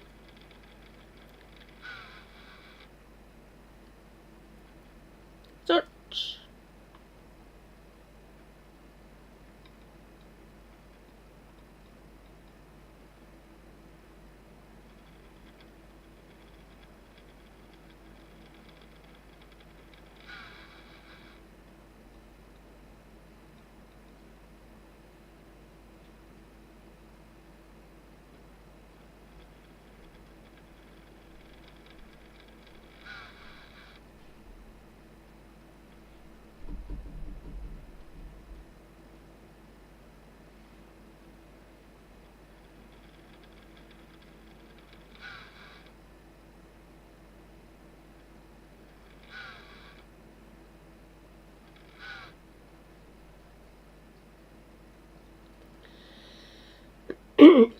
So David Jason was Albert, Mark Warren is Tea Time, Michelle Dockery is Susan, David Warner is Lord Downey, he's the head of the Assassin's Guild, Nigel Planer is Mr. Sidenade, a wizard, Peter Guinness is Medium Dave, Stephen Marcus is Banjo. Who plays Ridcully? Ridcully?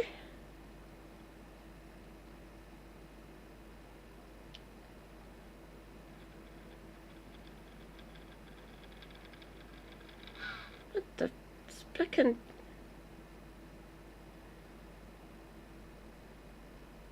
Sure he's in it.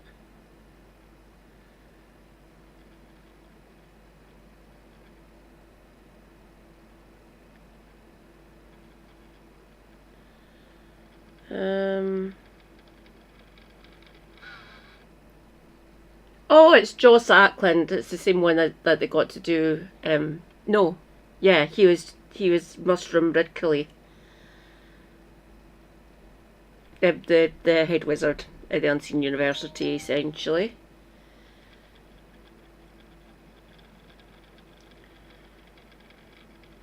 And in Colour of Magic and the Light Fantastic, it's Galder Weatherwax.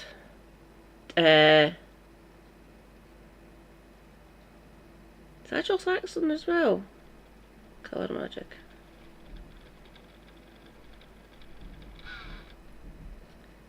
I do not like the casting for the Colour of Magic. It's just wrong. See all. So David Jason is Rincewind, Sean Astin is Two Flower, just wrong. Tim Curry is Tryman. Jeremy Irons is Lord Vetinari, fucking love it. Christopher Lee played the voice of Death in those two.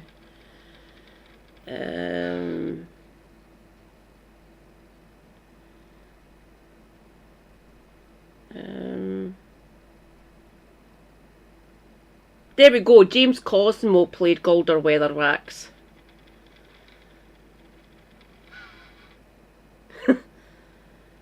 Oh, it's came back to me now. And Terry Pratchett was an astrozoologist in The Colour of Magic and The Like Fantastic. So it was quite fun. David Bradley is Cohen the Barbarian. Nigel Planer again is one of the arch astronomers.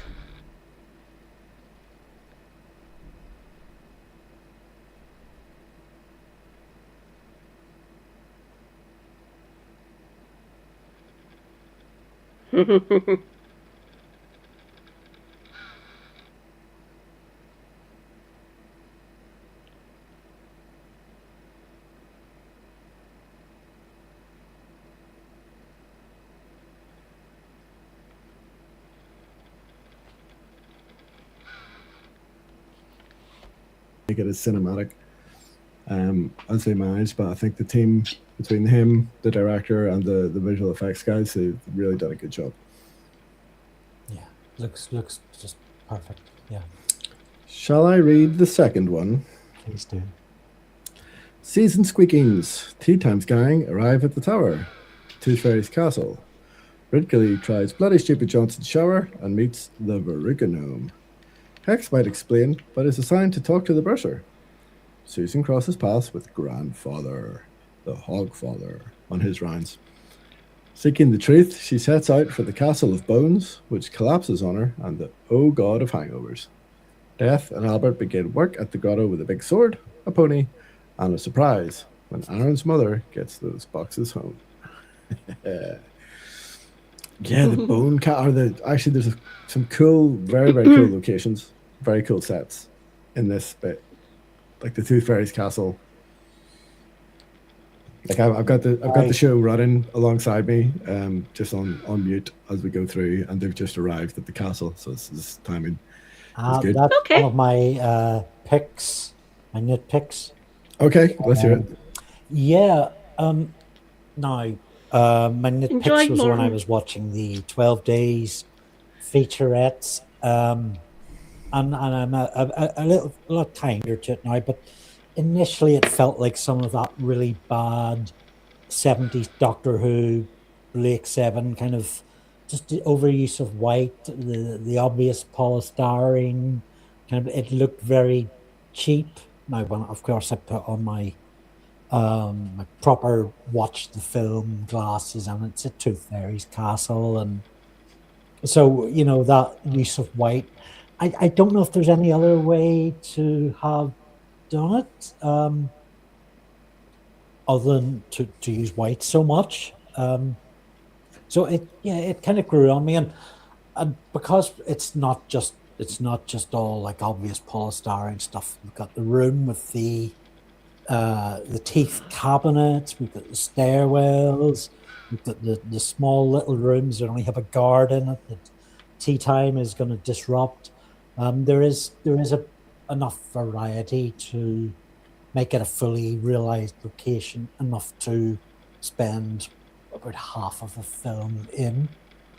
Yeah, I know what you mean. I'm just looking at it right now, and like the floors look nice and solid, quite marbly. The full exterior walls similarly, but some of the more interior architecture, like some of the archways and pillars and stuff like that, maybe don't look as good. Some of the finish on them, like you say, is more.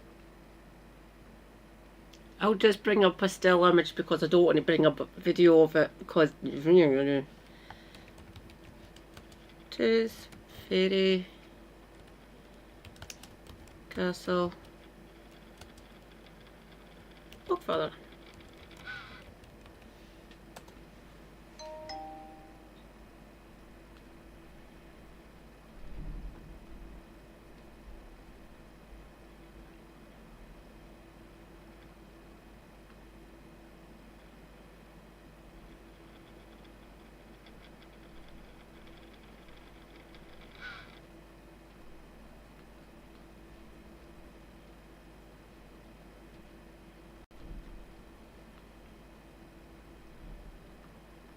See what other ones I can find.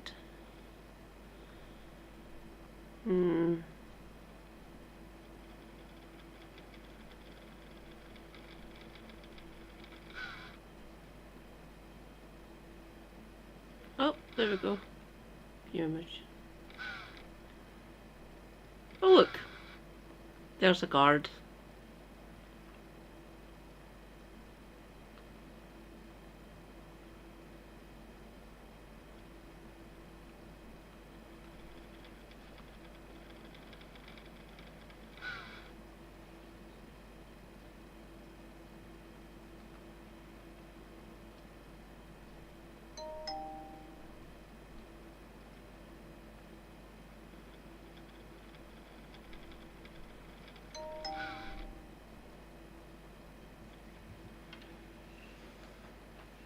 Oh, Christina's went live. Good. God damn it.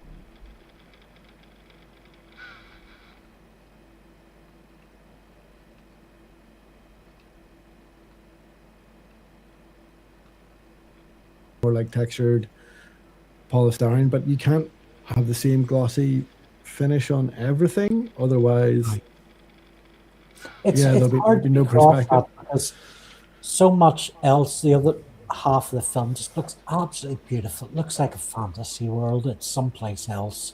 It's fully realized. It doesn't look green screen or blue screen at all. It's just such an immersive experience.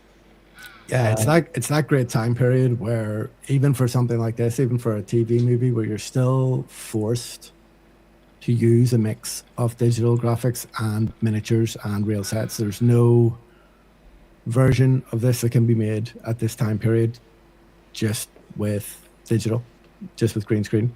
So You know what? Sorry guys.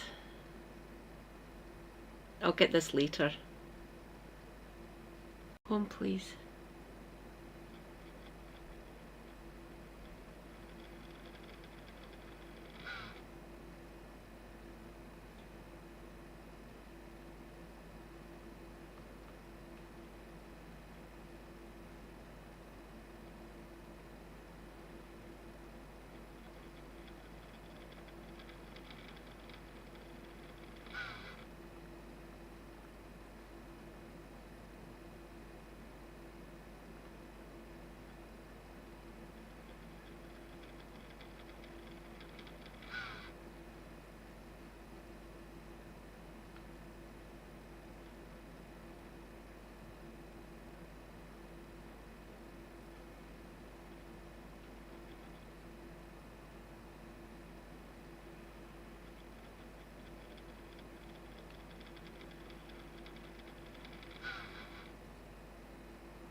I missed Helena earlier on. I was lying in bed crying.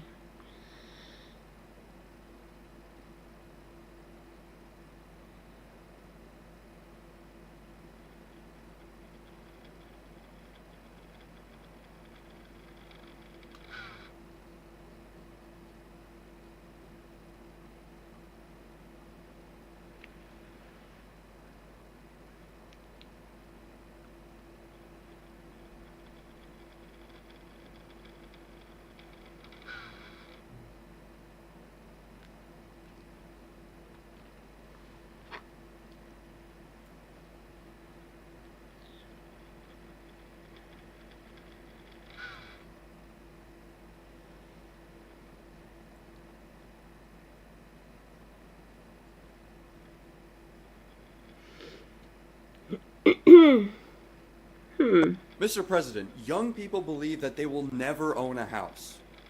And that is not satire. That's a real clip, by the way, of Donald Trump speaking.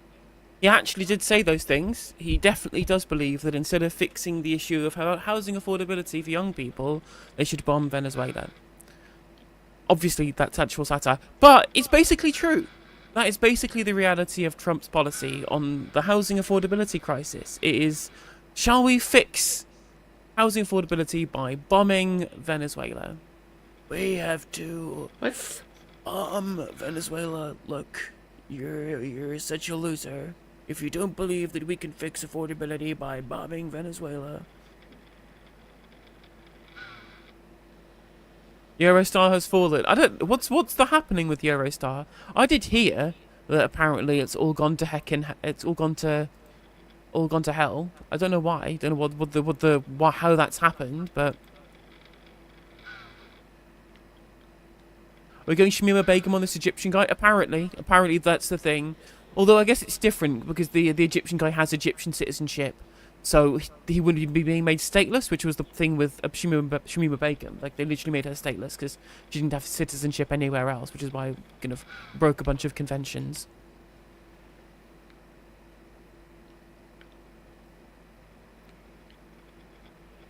Looking much less lobster. Yes, because I've gone back to my this camera, the actual phone, right? Because this is my actual phone that I will use for every day-to-day use, because it's the cunty flip phone, you know.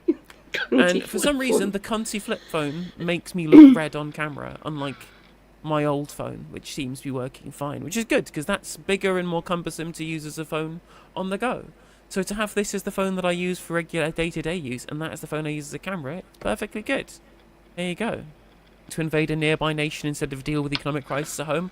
But have you considered, Rose Chronic, that you can also deal with the economic crisis by stealing other people's resources, i.e. rare earth minerals if you're Russia, or oil if you're America, and also rare earth minerals if you're America. True, yeah, one can only assume the Eurostar trains were cancelled because of migrants clinging to the underneath.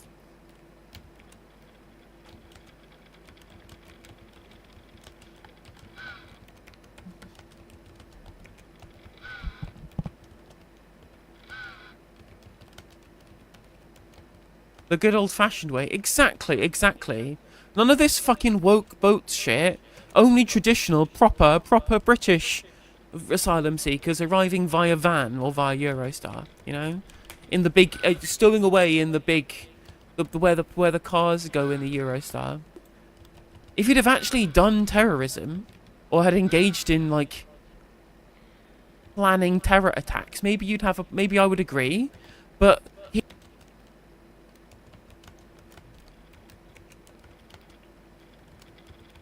Before we talk about the Egyptian guy, and I'm like, well, a lot of these tweets were taken out of context and were actually jokingly mocking these things.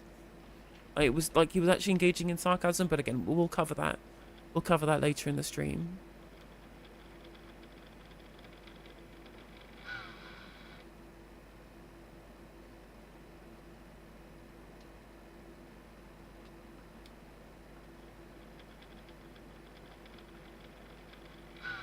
Nothing prevents the Home Secretary taking it away by law. I mean, true, but I don't see the law as an arbiter of morality, you know? Just got a point. Like, do you think that Lucy Connolly should lose her citizenship? Because she said very similar things about migrants? Not that she seems to care, she seems to be very happy to pull that same card onto the Egyptian guy. Oh, the turntables.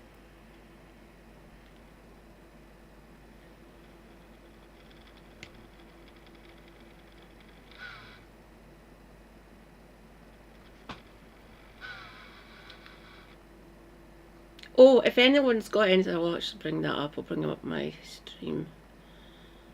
Get to see behind the scenes again.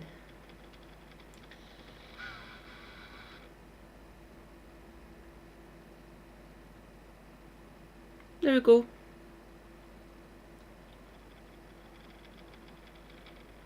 Ta-da! So feel free to post anything and I can bring it up from here and we can watch it. Back to Helena.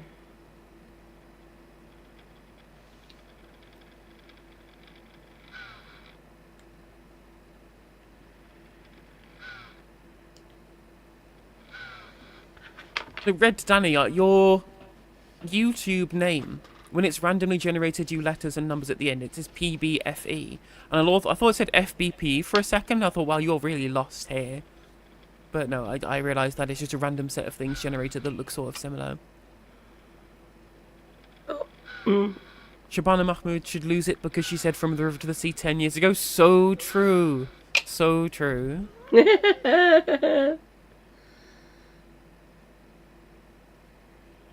The problem is, of course, Jim Speak, is that if Tommy Robinson did lose his British citizenship, they would just give him honorary citizenship in Israel. Fine.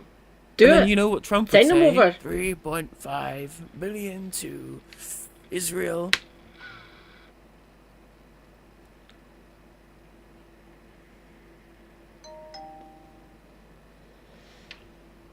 Oh, Maples went live. I think you have to. I think the circumstances in which citizenship gets revoked should be extremely. They should be pretty, pretty big. You should like the kind of threshold you'd have to meet in order to do something so bad you lose your citizenship should be very high, and having extreme tweets from 15 years ago, I don't think meets that threshold.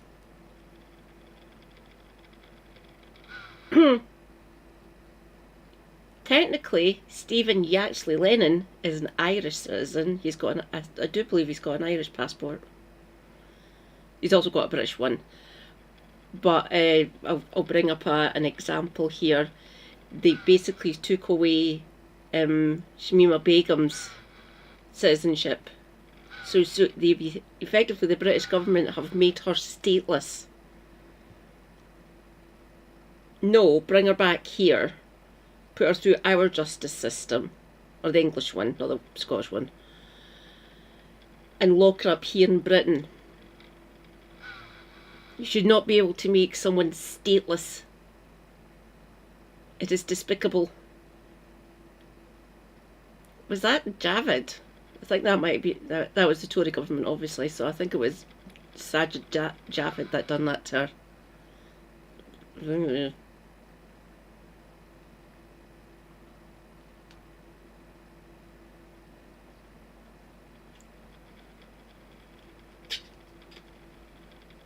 Isn't he past the age where they conscript you, Sully?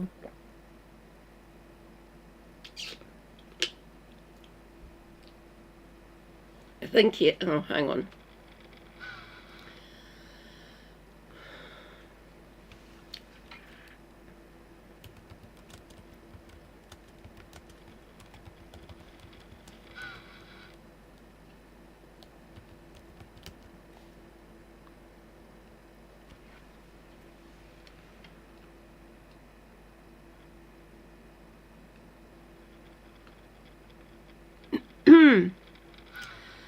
There's the wank.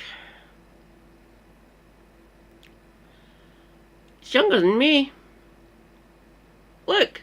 Andrew McMaster, Paul Harris, Wayne King, Stephen Lennon. So he was born in Luton. He's 3 years younger than me. His birthday was last year.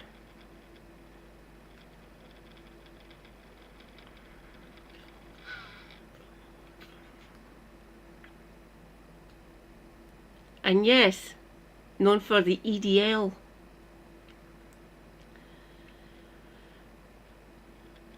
Fuck off, you bastard.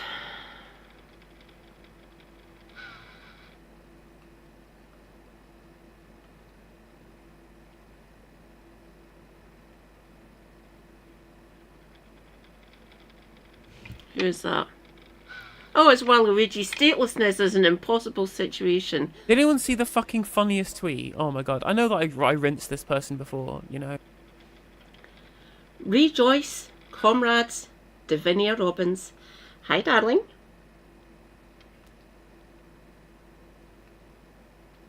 I missed Helena earlier on. Honestly, I don't think there's ever been a funnier tweet.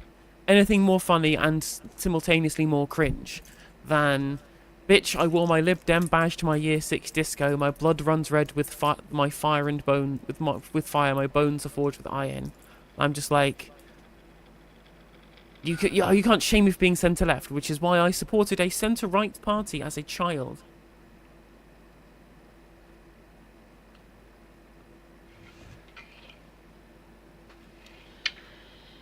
Did I see the Heretics interview? No, Paul, I didn't.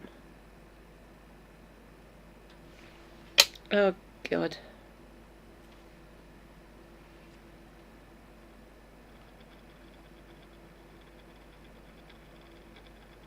Hello, Paul Fletcher. I recognise your name. Hi, darling.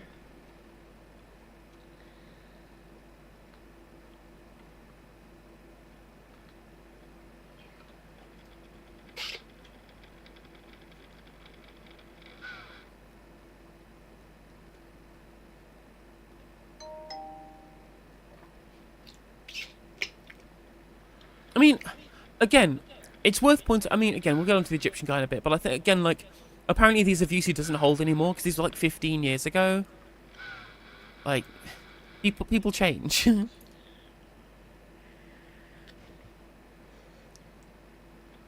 I've changed quite a bit. Did she? So we'll get to it then. Thank you, Scribby. Come on, hurry up and heat up the room, would you? I've put the heating on because it's... Oh, fucking hell, it's -4.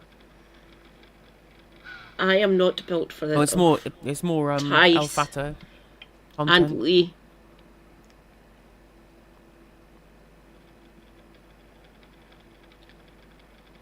Atting Alicia Kearns on Twitter for some reason. I guess like Alicia Kearns was head of like the Foreign Affairs Select Committee when his citizenship was granted by the Conservatives, so...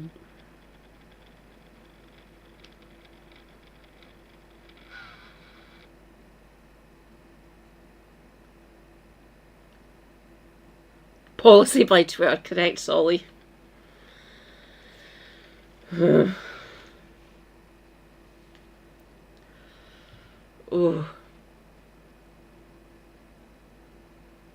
I hate it when it gets cold like this. So true, Brett, so true.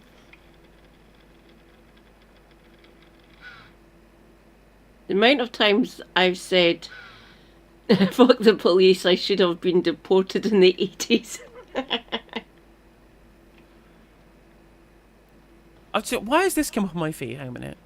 Oh, welcome in. Everyone go follow Mixed Vivian Wolf. At the same time, Israel was once again murdering Palestinians in Gaza. I obviously oppose the racist shit he said, but like, some perspective would be nice. We can support every Ukrainian who says they hate Russians now. I mean, well, that, again, like...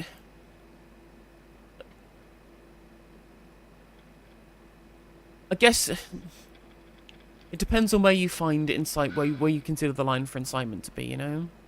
And also, how far back that you should reasonably go into someone's history to find views you find disagreeable, or indeed find crimes, right? Executed 15 years later, you know? Well, yeah, Egypt is the only other place he has citizenship, you know?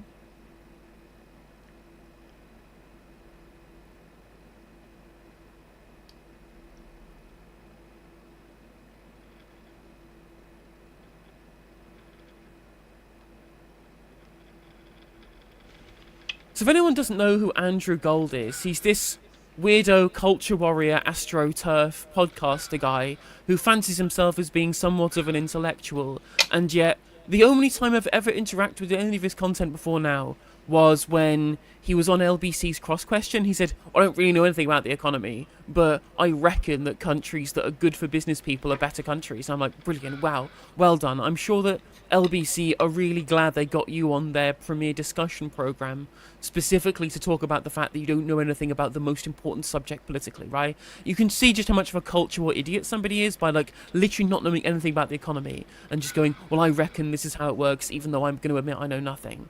If all you do is do cultural nonsense, like you're not a political pundit, you are just a grifter. You're here because there's lots of money in it from the think tanks or whatever, or from the Heritage Foundation. But like, fallen BBC presenter A heretic, 700,000 plus subs. That is podcast, by the way, heretics, i.e. talking to the cancelled, you know? And anyway, this tweet just came across my feed just now, and it just seems to be such an ideal microcosm, such an excellent summation of where we've taken the discourse now, where people who essentially just said, I hate the left are bad, they tried to cancel me for a microaggression, and so now I'm totally right-wing. Oh wait, hang on a minute, the right is full of ethno-nationalists and racists. Shit. I guess I'll go back to pretending to be a sensible centrist now. And so, whilst right-wingers were engaging in ethno-nationalism and incubating an ethno-nationalist international coordinated group of political entities, centrists were getting mad at the left for essentially saying, look, the right-wingers are trying to do fascism, and now they've realised that those are the people. So, yes, listen to go and follow Mix Vivian Wolf. Viv's brilliant. Except he seems to talk to an awful lot of people who get column inches in the Daily Heil, the Tory Graph, and the Spectator. Is this worse than... Oh, fucking hell. Well said, Viv, yeah. Well, most of these culture warriors do, because they're moaning bastards. Quit your whining, please. And the left aren't bad people. The vast majority of us are actually quite decent human beings. Thank you. But I'm trying to cancel you, apparently. No, I'm not. You can say whatever the fuck you want, but not expecting a fucking reply is daft. Thank you. They seem to forget that we've got the same freedom of speech as they do, and we can call them out for the bollocks that they say. That they're in bed with. And this is the clip. So he prefaces it by saying, "This is extremely unpleasant. My family has been in England since pre-1900. Should I be deported? Should England look more like this man than me? And importantly, is there anyone not woke left on Twitter who speaks out against actual racists?" Watched in the first reply. And I'm like, oh, so you realise that actually there is an opposition to racism and it's only coming from the woke left. And turns out that's what wokeness was all along. It was just thinking that racism was bad, and you got mad because they asked you to also not be prejudiced against groups that you think are fundamentally subhuman, like trans people, for example. And so you decided to use that as a way of discrediting everything that the woke left believed in, and now you realise that you've allied yourself with actual open racists and ethno-nationalists. Yeah, real... Big Al. Oh no, the leopards are eating my face. Yeah. So. Leopards eating my face moment. And yeah, like that's it. It's ethno-nationalism if you think that the line for remigration is so broad, right? I mean, remigration is an ethno-nationalist platform anyway, but it doesn't even make any sense, even from their own ethno-nationalist perspective, to take it back pre-1900. You shouldn't do it at all, obviously. You know, I'm not trying to say that there's a happy medium of some amount of remigration. I think it's all ethnic cleansing. But the fact that some ethno-nationalists are so far gone, they think that even people who've been part of the British population Nazis, this is straight up Nazi shit. It's not windy here, thankfully. So it's just straight, the air temperature is -4, and the stronger the wind, the colder it gets. So if it's quite high winds, that would take it down to... Damn it, it's on his keyring.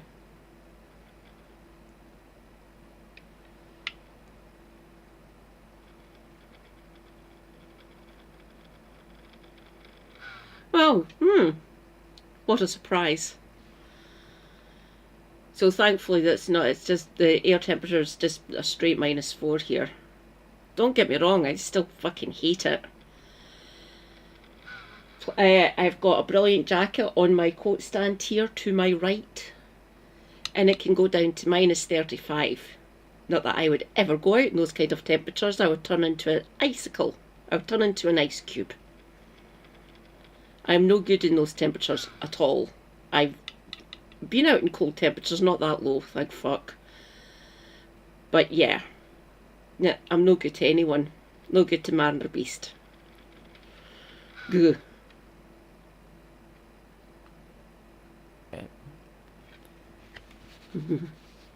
Are you a racist? That makes me racist, so be it. I wear it proudly.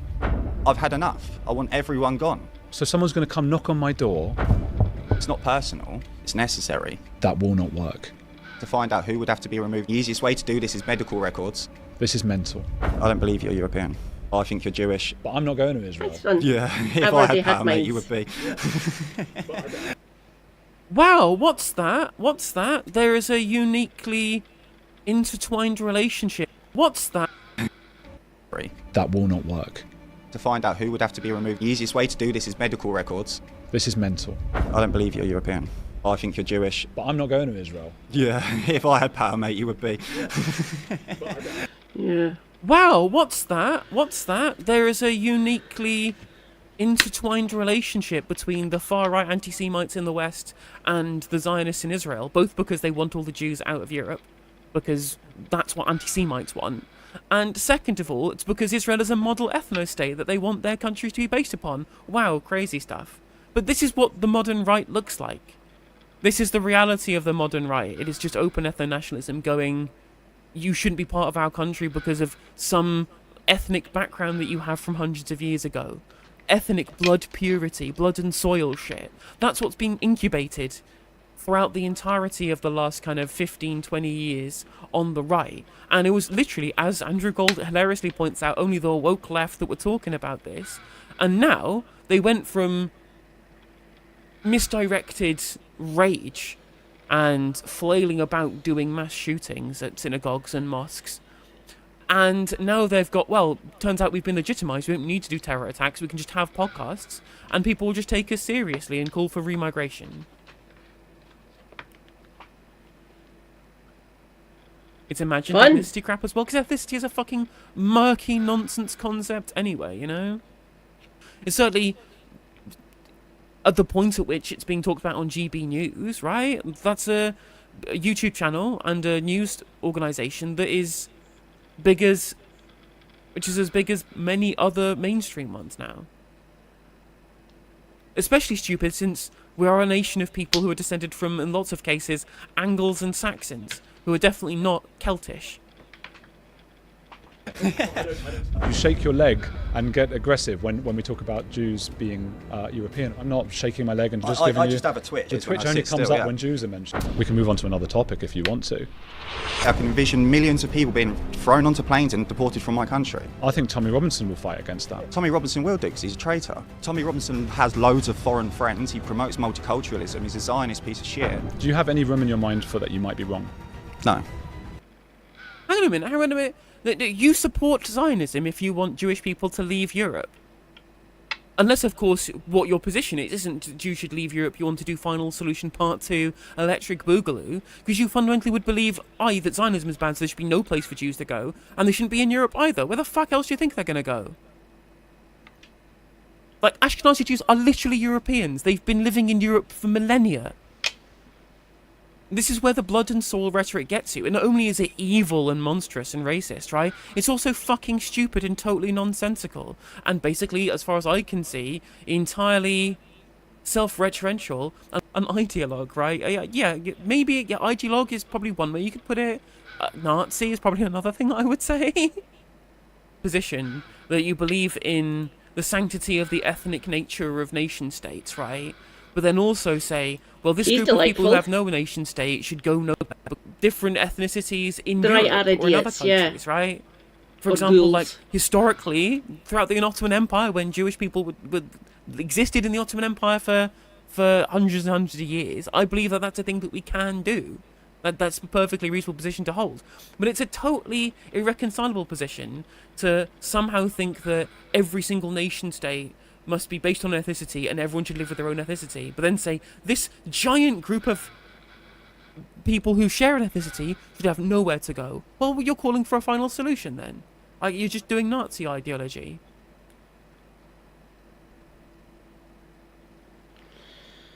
Yeah, pretty much. God, these people are monstrous. Fucking hell.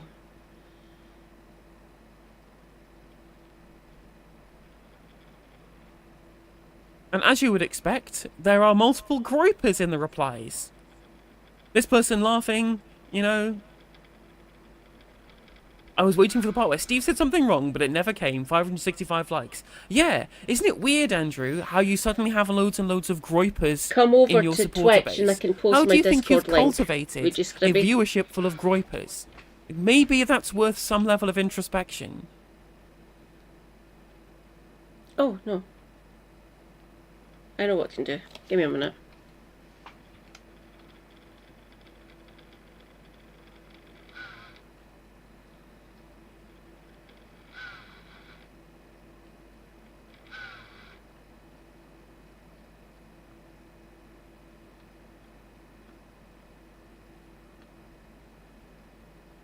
I think the people like Gold missed for a decade. The left have been discussing the rise of ethno-nationalism, while people like Gold called them woke left, ignoring them, essentially siding with the fascists, and in turn being called fascists themselves, which is a reasonable point. Yeah, literally. There you go. Numpty woman over there.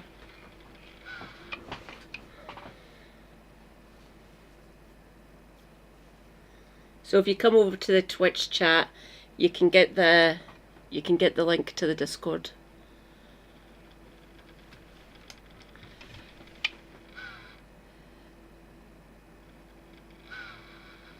Well, this is extremely unpleasant. My family has been in England since pre-1900. Should I be deported? Should England look more like this man than me? And importantly, is there anyone not woke left on Twitter who speaks out against actual racist? Hi, Andrew. I think people like Goldmiss is for a decade the left have been discussing the rise of ethno-nationalism. Well, people like Gold called them woke left, ignoring them, essentially siding with the fascists and in turn being called fascists themselves, which is a reasonable point. If you're going to agree with fascists and Nazis, we're going to call you out for it.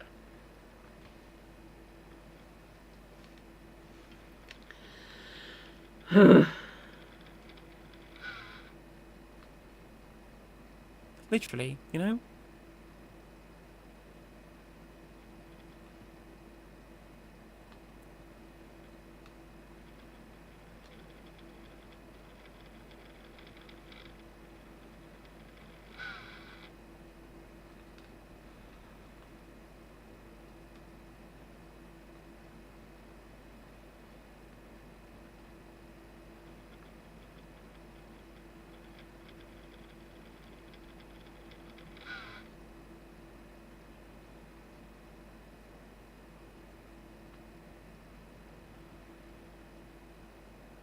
Yay!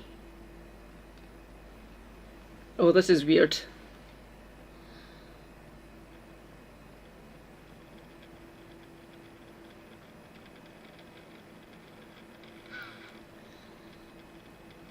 Come on.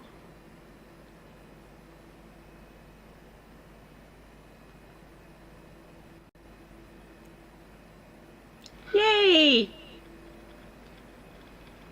Oh, this is weird. There we go. I've managed it. This is freaky. Come on.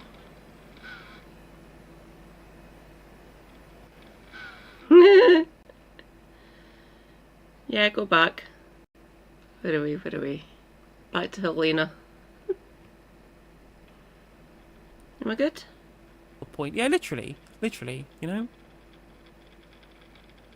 There we go. I knew I'd figure it out eventually. There we go. Ta-da! Link to the Discord. Now in YouTube chat.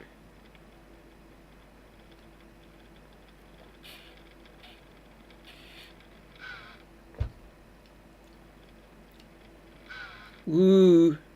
Happy Hug Mini, everyone, by the way. It's Hug Mini now. I guess on New Year's Eve. Huge numbers of anti-Semites in the quote tweets and like open like Hitlerian anti-Semites, right? Like, can you explain what a groper is? It's the people who support Nick Fuentes, basically. So Thanks, Ribby. the groper is a term created by Nick Fuentes, and they essentially are white nationalists. They're American white nationalists, but in Europe it's taken on an even more like ethnic nationalist standpoint. Rather than just being broadly about white skin, it's about actual, historic ethnicities. They're the people who will have mostly... They'd struggle to deport me. Scottish through and through, or British through and through.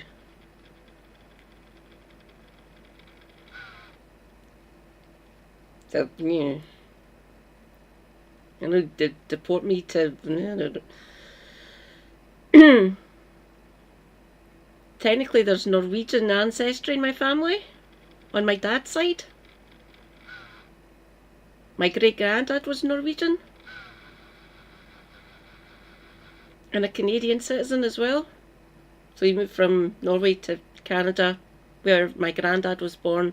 Then they moved here when granddad was when granddad was young. But everyone from my granddad down on my dad's side were all Scottish. We were all born here.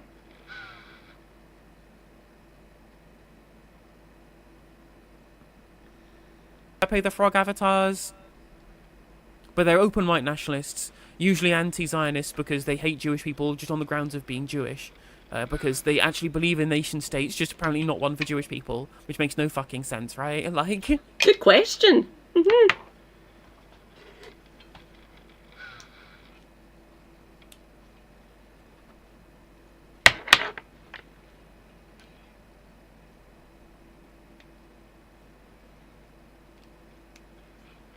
Yep, just more people going, yeah, he's right, we need to do it because, because again, like, this is the kind of rhetoric they're pushing, going, asylum seekers and brown people are uniquely responsible for rape. Again, no evidence for this. Reds went live. Cool. And going, oh, well, they just don't care about it. Like, again, this is why they weaponize and say, well, you don't care about rape and murder unless you support my position on remigration and ethno-nationalism, you know?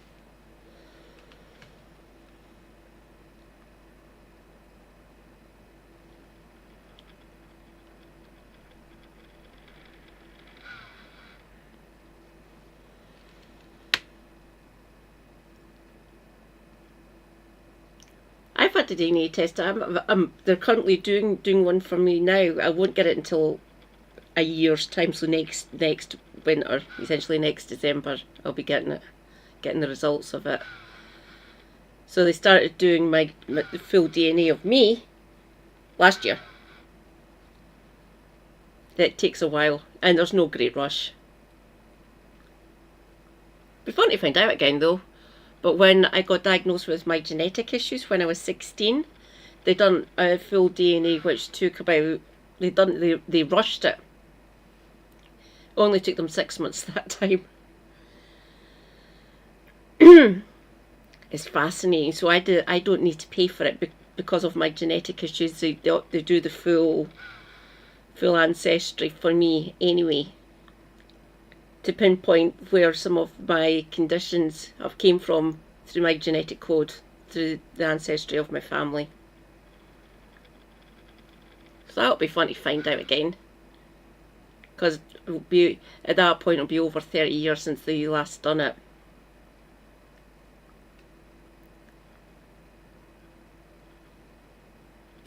The woke tards were kind of right about deplatforming, I fear. There's no reason to give this person an audience outside of raid bait bucks. We are turning people who should be nobodies in Mummy's basement into media figures for some very corrupted bullshit version of free speech. Interview with Kathy Newman about how I actually think it's a sign of societal progress that there are some things we don't debate anymore. And I agree, I think it's good. I think there are good things to not have to debate. Like, it used to be the case we just didn't debate that torture was bad, right?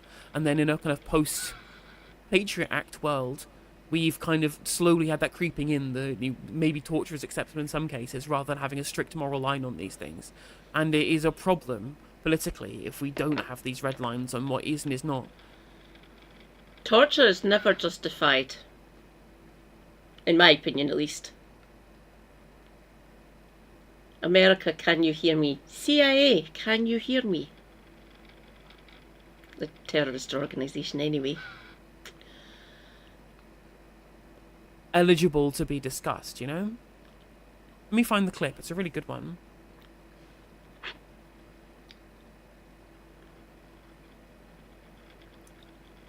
Ideology. I can't do Zizek's accent.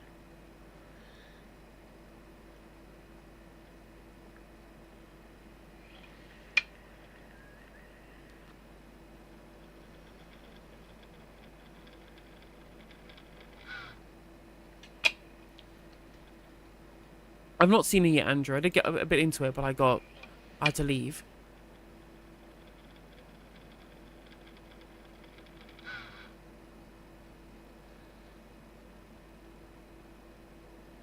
Yes, we've got loads of questions. Oh, here we go. It was originally a Facebook Live, I believe. Let me just Google in the transcript.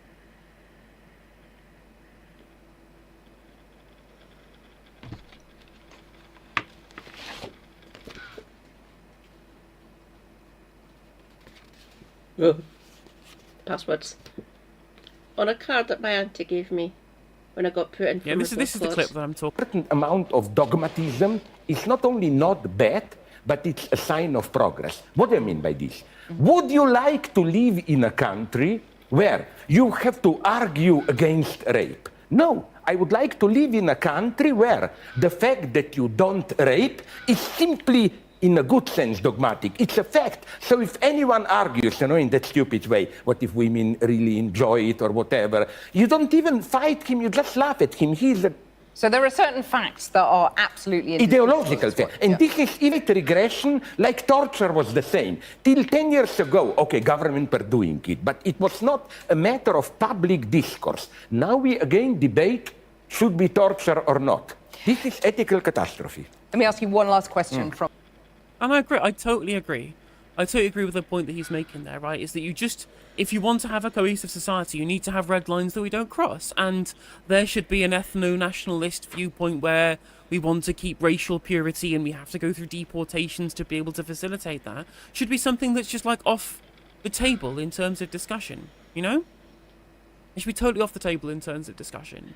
It's how you're supposed to have a cohesive society if we allow these people to have giant platforms.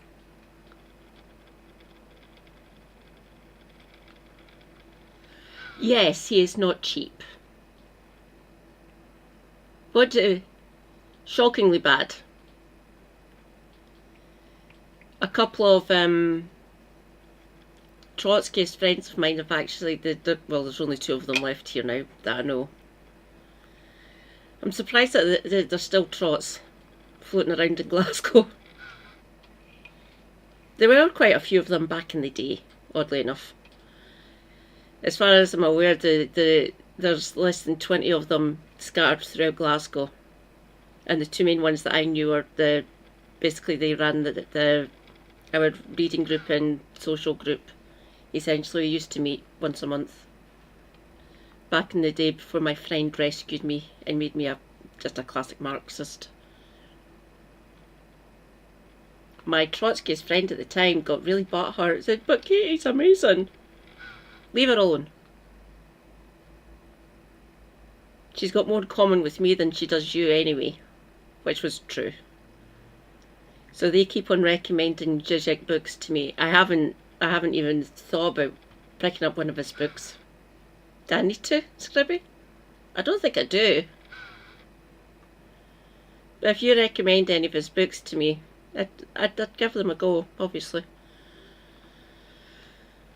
Nick Fuentes and the Gropers turned on Ben Shapiro for being Jewish, and now some of the right are turning on Nick Fuentes and the Gropers because of Nick's past being a catboy and gay. Well, it's going to turn into a circular firing squad unless you can learn to live and let live, right?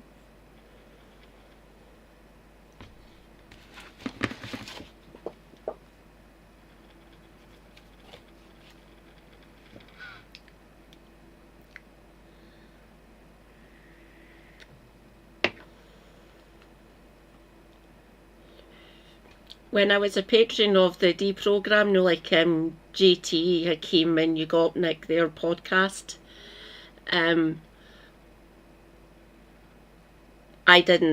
wasn't sure if, obviously they can't afford it, lots of other chatters in the podcast kept on bombarding JT and Hakeem. Try and get Zizek on. Are you mad? Where are we going to find $40,000? That was what they were quoted back in the day, which was a good few years ago now, actually. They were quoted 40,000 to get them on their podcast. There's 3 YouTubers, for fuck's sake. Where the fuck are they going to get 40,000 grand from? So no. And the downstream was 2 hours long. Fucking hell. I've managed to get through about a third of it. I've got through like 45 minutes of Zizek on downstream. I can't do it. Sorry, Zizek.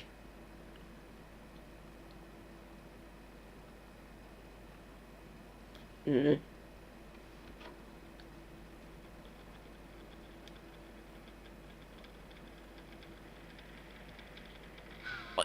Again, they're evil monsters, right? But they're also really stupid. Like, the responses to this from, like, the far right is just exposes how nonsensical their ideology is. Andrew Goldstein's performance in this debate was so poor that it had the opposite of the desired effect and actually increased anti-Semitism. He argued that it was preferable for whites to go extinct than to enact deportations to prevent it. Hubris will be their downfall. Deportations will not stop white people going extinct, quote-unquote. First of all, because whiteness, again, is a totally constructed ethnicity anyway. And second of all, you'll go extinct if you don't breed. I'm sorry, like, get fucking. Just because there are other brown people around you who are also breeding and fucking doesn't mean that your lack of fucking is anything other than your own fault. If nobody migrated here and we just died out because we weren't fucking enough and birth levels were below replacement, that would not change whether or not there are people that migrated here or not. Unless you think that race mixing is bad and that the way this is going to happen is because migrants are coming here and there's ethnic... Thanks, Malthus, you fucking dickhead.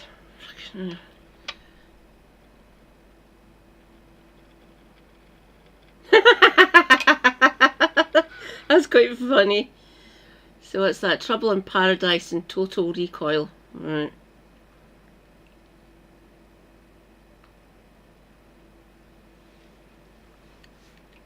Oh! I bookmarked it, didn't I?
$3.90 second hand. That's not more than 20 in stock. Okay.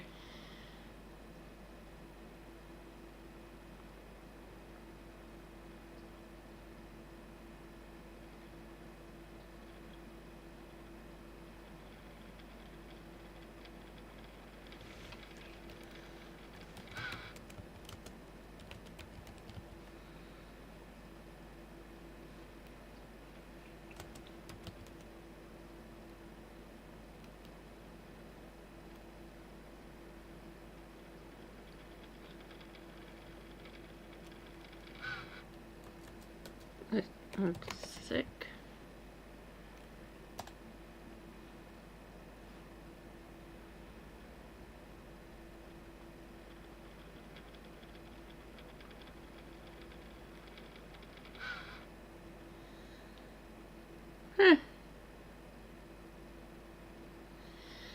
Philosophical materialism in all its forms, from scientific naturalism to the Deleuzian new materialism, has failed to meet the key theoretical and political challenges of the modern world.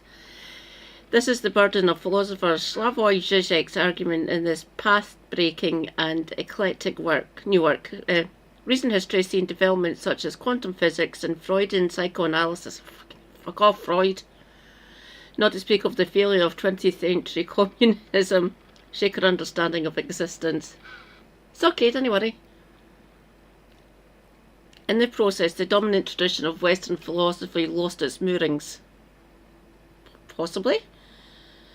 To bring materialism up to date, Zizek himself, a committed materialist and communist, proposes a radical revision of our intellectual heritage.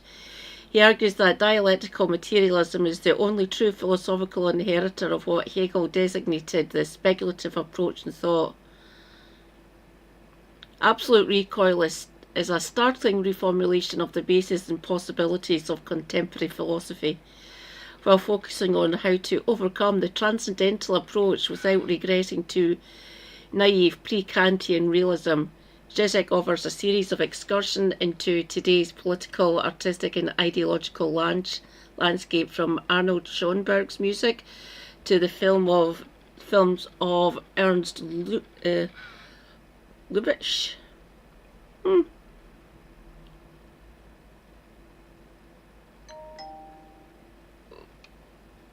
£19.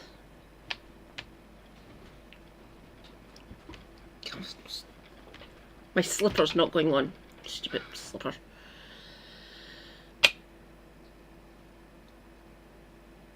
So there we go. Thank you, Scribby.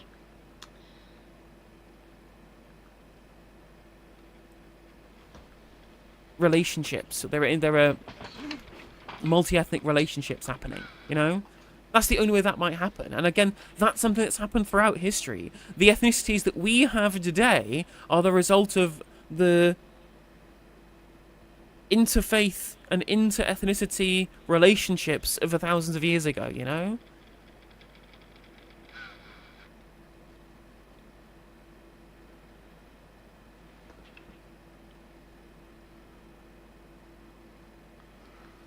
Who's that? Why did you say Steen like that? I never know. Eddie something. Problem with telling these people to get fucking it is that most women are repulsed by them. I would keep on saying that we're either going to have to increase migration because of our falling birth rate, or tell well, technically women still do get pregnant in their 40s. So like the younger millennials and zoomers get boinking. And even at that, it's going to take 18 years before they can enter the world of work. So even that, it's going to take a couple of decades for that to actually work. So it would be the zoomers would need to be saying this too.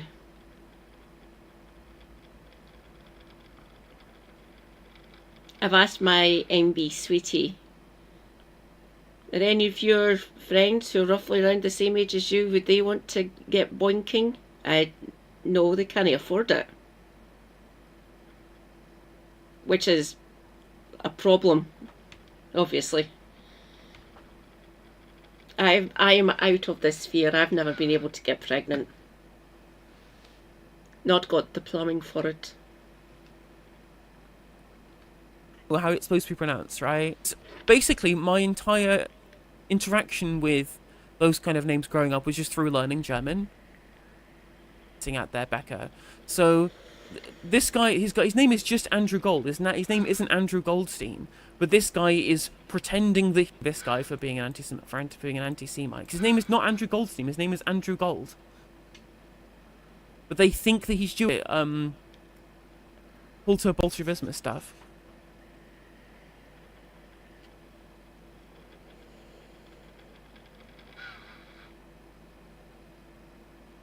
I don't know how it's supposed to be pronounced. But oh, I keep on forgetting. So Zizek's Slovenian, right?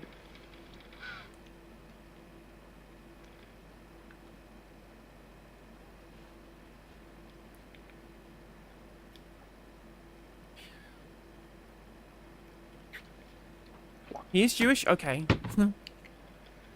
They just added... I don't know what's going on with these fucking racists.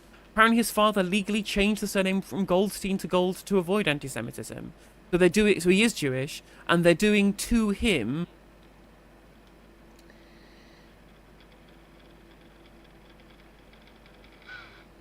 Correct, yeah. The daughter of midwife and family planning nurse. So yeah. I don't think the I don't think they use this term anymore, but it was called geriatric mothers if you're over the age of 35 or 38. If you're over that age, you're classed as a geriatric mother. If that's when you have your first child. Whatever. Mum, lovely mum, based individual, had me, her first child, when she was 25, which is about average. What they back do in to the Zach day. Polanski, but the other way around, right?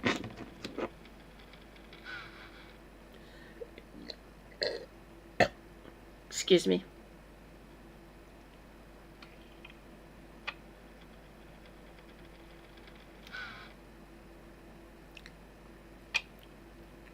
In a 23rd essay when directed at players.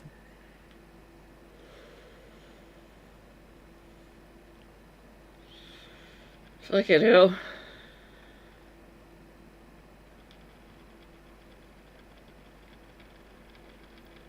Weird. Controversial opinion.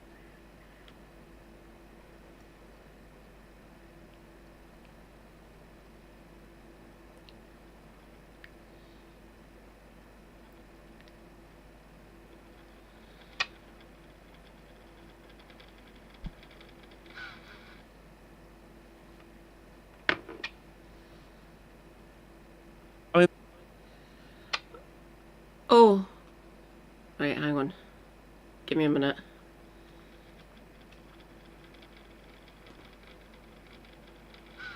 Nearly 35 when she had you. Wow.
There we go.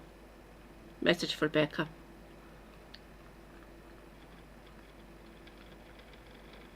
There's nothing much I can do if the stream is just fucked. I don't know. There's nothing I can do. Sorry.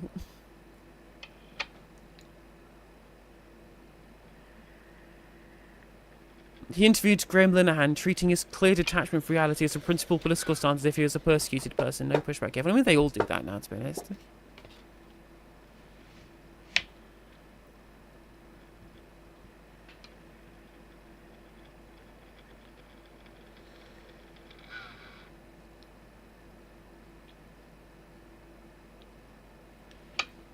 Yes, Ben. Nope, Faye. not those in the house, so... It's something's happening on YouTube's end. Sorry if you're losing me every so often. If you can't hear me. I'm sure I've enabled closed captions. So you can still see read what I'm saying. I read about Jonathan Ashworth. What about Jonathan Ashworth? Hang a minute.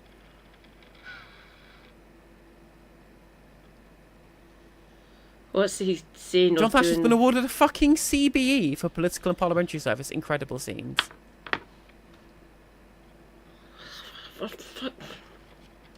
Why? Just fuck off. You got voted out. Shut the fuck up. Seriously, can we not get rid of this bastard? You lost your seat. You're not an MP anymore. Just go away.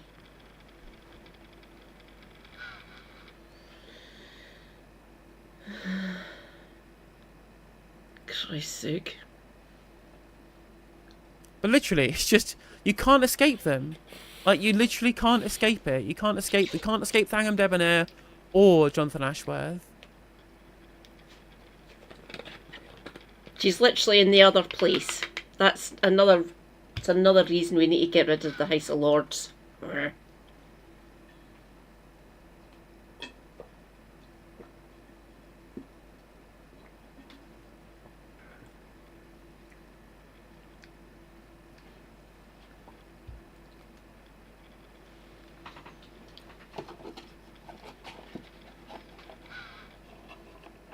And Phil Spencer from Location.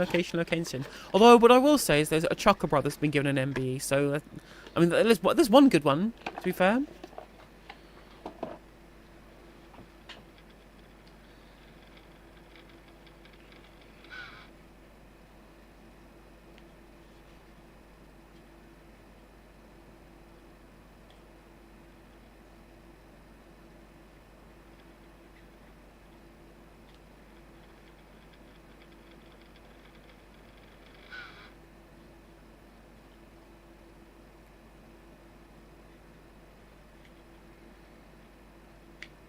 Being to do better now. I'm getting the light in the fireboys being lazy. Okay, I mean that if it's slightly better now, then that's good. Remember to clean your water bottles, everyone. Yes, rewarded for failing upwards.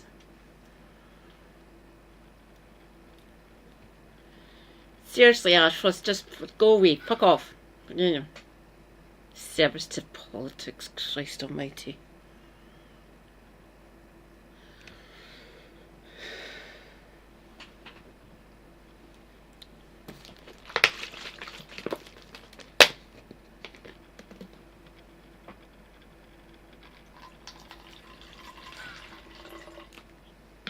What I will say, it is very funny to me too, that obviously we're going to discuss the Egyptian guy now, and what's really funny is that people are describing what he did as tweeting. Yes, they're not tweets, they're posts, because it's X, the everything app, and not Twitter, apparently. But even all the official news organisations are calling them tweets, which is... It's Twitter. Fuck off, Elon. And anyway, I'm off that hell site. Too many fucking Nazis. Or Egypts, if you wish as well. Good smattering of idiots. And obviously mostly fascioid fucking scum that I cannot be arsed dealing with. I've dealt with them in the past in my life. I'm not doing it again. I'm past that fucking nonsense.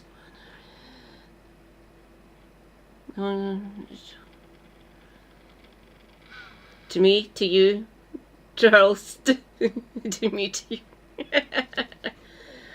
Oh, a glimpse into my childhood there.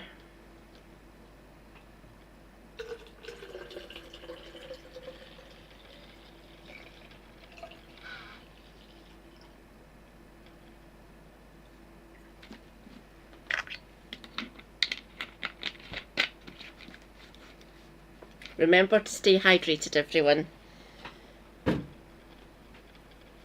Water is dull. I use diluting juice. Mostly summer fruits or lemon. Ah! Motherfucker.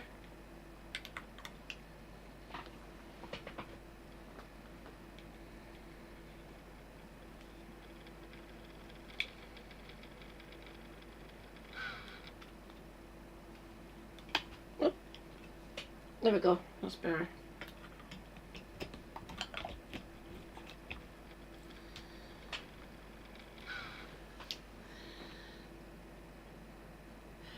I died during the pandemic, didn't you? Give me, I'll just find out. Chuckle Brothers.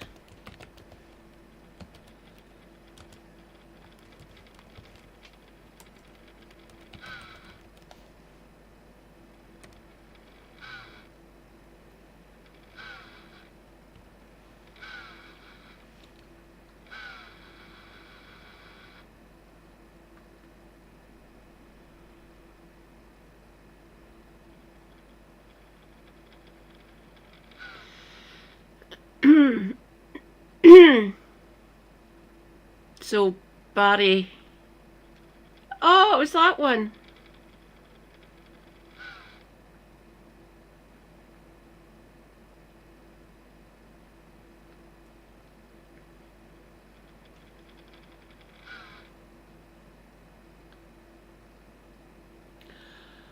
Wow, what's there? Alright.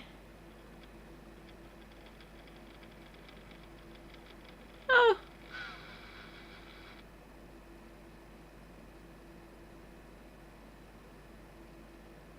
Died just before the pandemic. So there's only Paul left now.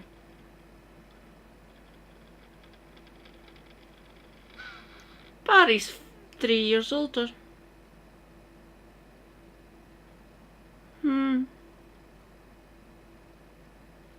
What the... Chucklevision was from 87 to 2009. Fucking hell. Is that your hometown, Scribby? Wow. Is Rotherham nice?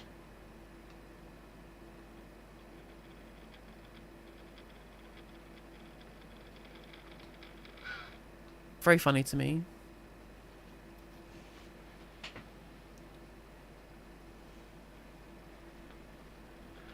Oh, it's better.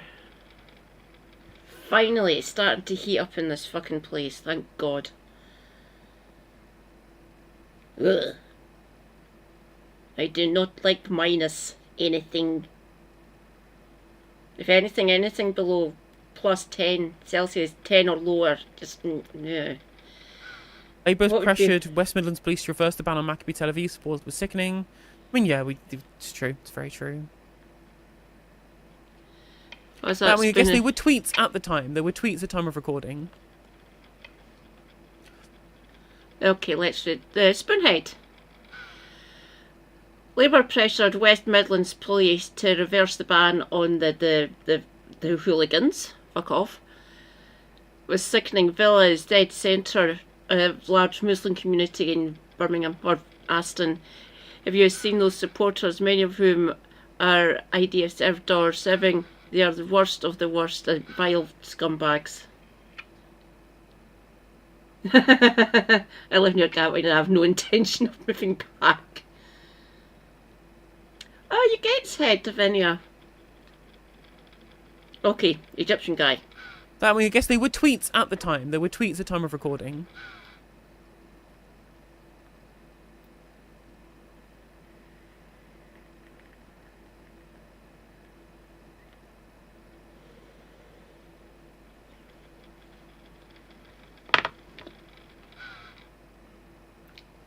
Hometown's Perth, 63 miles northeast, so up that way. But I've lived here in Glasgow longer than I ever did in Perth because I moved down when I was 18. I am now 46. So I've been here for nearly 30 years. Don't get me wrong, I love my hometown. Perth's an amazing place, it's gorgeous. But yeah, I prefer Glasgow. Sorry, Perth. I still love you, don't worry. And I get back up the road every so often because my mum and my younger sister still live there. And so does my niblet. And my 2 nephews. So I go up and see them as often as I can. As much as my health conditions allow me to. But this is my home. Glasgow is awesome. Feel free to visit. You can get a guided tour.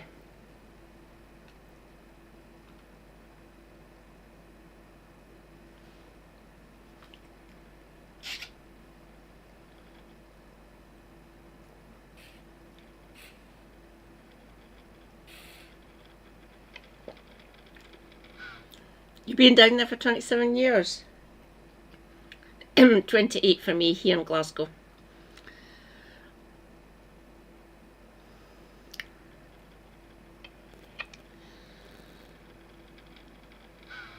Oh, he's 4 or 5 years younger than me. Okay.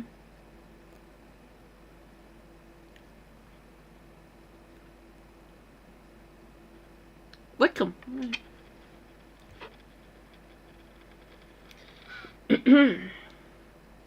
So who is Alaa Abd El Fattah? If you're not sure, because you've been living under a rock, honestly, like I am, because I have been with my family for Christmas rather than paying attention to the news, despite that being my job, right?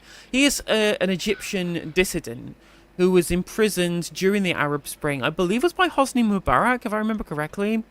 And because he was a political prisoner in a country that was opposed by the West were being nice to him. And so the British gave him citizenship. And that was the Conservative Party, who were previously in government, who gave him citizenship. He was convicted of spreading fake news in jail for 5 years and began a hunger strike. His sentence should have ended in September 2024, and the Egyptian authorities refused to free him, as the release date had been appointed in January 2027.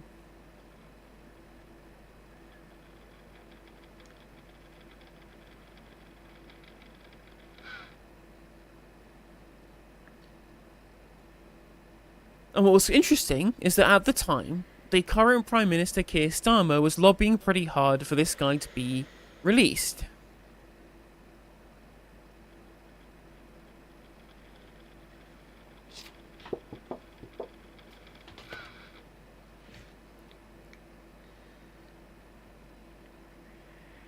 Having previously been given essentially honorary British citizenship by the previous Conservative government, and he was granted clemency by President Sisi and brought back to the UK, and then some tweets happened. And by happened, I mean they were dug up from 15 years ago because no one in the Conservative Party thought to check when they gave him citizenship, so this is the actual main story, I guess.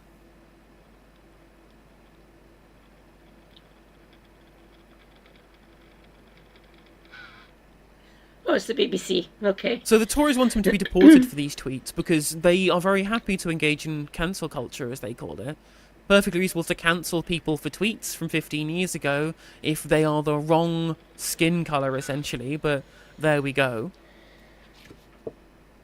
So he was obviously, as you say, a democracy activist. Tory and Reform UK leaders said the Home Secretary should consider whether Mr Abdel Fattah, a dual national, can be removed after social media messages showed him calling for Zionists and police to be killed. The Times reports that some senior Labour MPs are also calling for citizenship to be removed. After reviewing the historic posts, he said, "I do understand how shocking and hurtful they are, and for that I unequivocally apologise."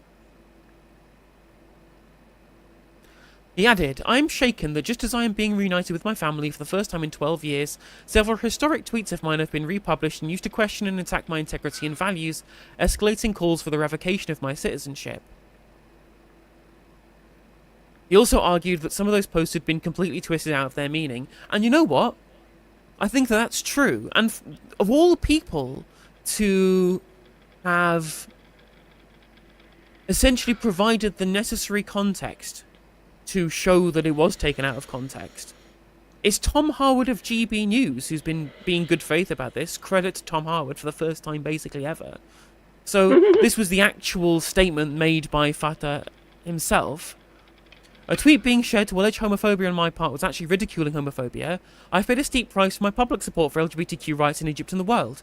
Another tweet was wrongly interpreted to suggest Holocaust denial, but in fact the exchange shows that I was clearly mocking Holocaust denial. For example, there's this tweet, which is essentially mocking Holocaust denial and comparing it to Nakba denial. Perfectly reasonable, sarcastic comparison. And this second one, mocking somebody for believing that it's God's will that everyone's homosexual. That's why you should be stupid for believing in scientific cures for homosexuality if you profess to be a religious homophobe, right? Again, he's mocking homophobia with this tweet. I think it's perfectly reasonable for Tom Harwood to bring up that these are, yes, 100% satirical and not actually serious.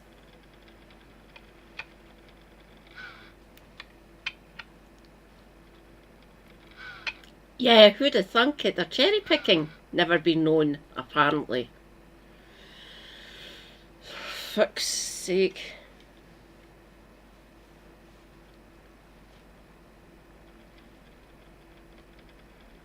If I've been quote mined, I'm not sure. My interactions on Twitter, it literally was Twitter, this was fucking years and years ago, where basically my tweet went viral. It was fun. Hashtag they work for you. And I got retweeted hundreds of thousands of times. It's quite fun watching it just blow up. And every so often, before they moved back home here to Glasgow, my friend and her New Yorker husband, he used it, he lifted it, he was, okay if I use this, carry on, yeah. So every time that the midterms came up while they were still living in New Jersey, it would come back again, and with additional context for like either local legislators and either the Congress or the Senate. And obviously it got retweeted quite a lot here for like general elections and stuff. Like this was before the 2015 election. I think I probably said this in the lead up to the 2010 one. Hashtag they work for you. So if you came across that on your Twitter feed at some point between like 2009 and when did I finally leave? Last year. So 15 years it built up over that time. And every time a general election come round, I would retweet it again with additional context for the upcoming whatever election it was. Very proud of myself. And with thanks to Yappy and all his friends, I've managed to capture their eldest daughter. She's a socialist now. She's studying psychology at Glasgow, like her dad. I hope she's enjoying it. She'll be in her second year now.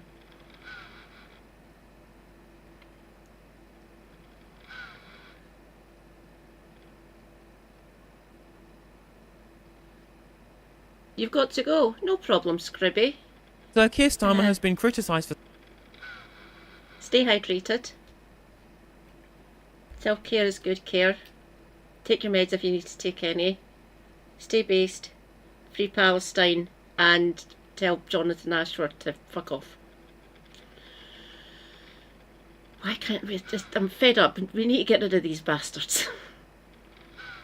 saying he was delighted by Mr. Abdel Fattah's arrival in the UK on Friday, 3 months after he was freed from prison in Egypt, but he was unaware of the historical tweets.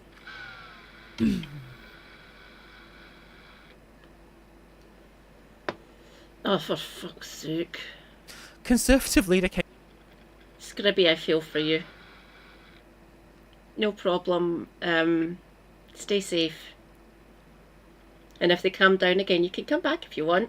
I'll be here for at least another hour, I believe.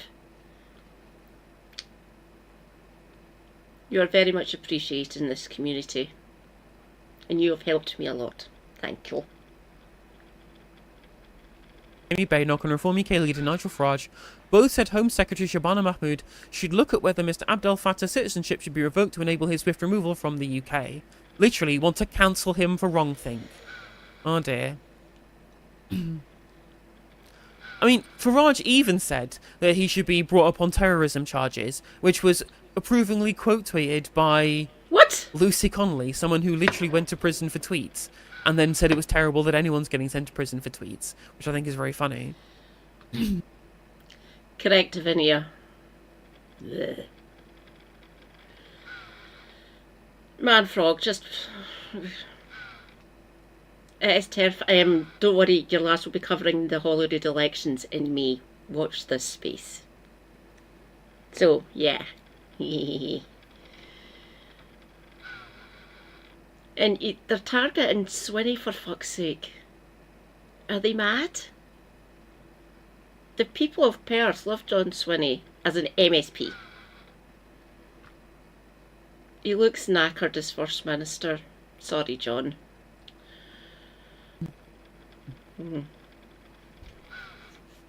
Ugh, itchy. And it is also incredibly funny for Farage to say it's terrible that we should have anyone who has racist views in the UK. And I'm like, what? Kettle?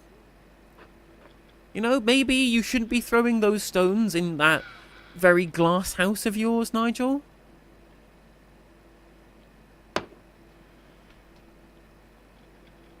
Seriously, we can turn into a lot of them and say pot kettle black much. Just, nah. No. Massive fucking hypocrites, the lot of them, mostly. And, yeah, just, they don't chuck those stones. Just, no. I don't want him to be Prime Minister, fuck off. Oh. It is understood that Downing Street believes there is a high bar to someone having their citizen revoked, because they must have either obtained citizenship by fraud or be deemed to pose a significant national threat, a test unlikely to be met in this case. Correct, BBC, oddly enough. Any decision of this nature would also be subject to a legal challenge. Correct. And the Prime Minister will know that, because apparently he's a human rights lawyer. Apparently. The Foreign Office has said it has been a long-standing priority under successive governments to work for Abdel El Fattah's release. Correct. The 44-year-old was convicted in 2021 of spreading fake news in Egypt for sharing a Facebook post about torture in the country following a trial that human rights groups said was grossly unfair. He was granted citizenship in December 2021 through his London-born mother when the Conservatives were in power and Dame Priti Patel was Home Secretary. So this must have been before she got kicked.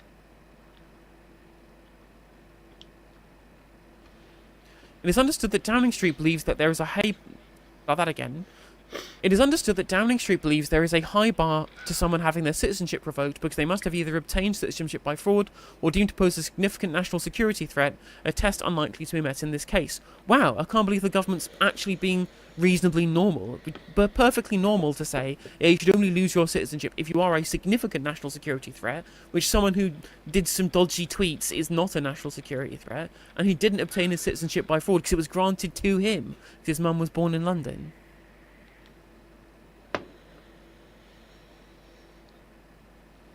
But it is right to say, as Viv is pointing out in chat, that this citizenship removal as punishment is essentially the precedent that was set by Shamima Begum. And it was even worse in her case because she was stateless after it. She has no citizenship anywhere, so she'll be a refugee. So I'll read what Viv says here. Not even cancel, remove citizenship. The door they opened with Shamima Begum is terrifying. Correct, Viv. You shouldn't be able to make someone stateless. It's monstrous. We should have just brought Begum back here, tried her in the British courts, and locked her up here in the UK. When I've said this before, I said, what? Bring her back here? And put her through the judicial system, for fuck's sake. She's a British citizen and she was groomed, for fuck's sake. She was a child. Fucking hell. Refugee for life now, despite the fact that she was somebody who was groomed as a child. Well, this guy was a fully grown adult at the time.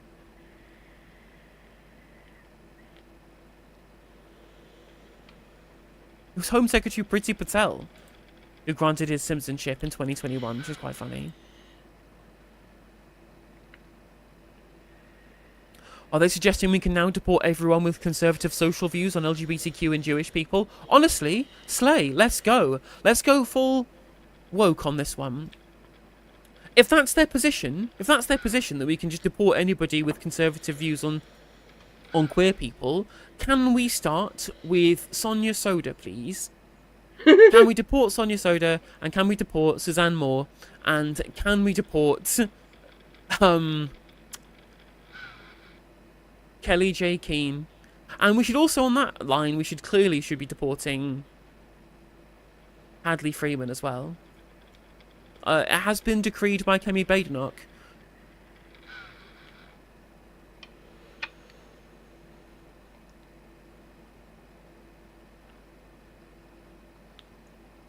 Incredibly as well.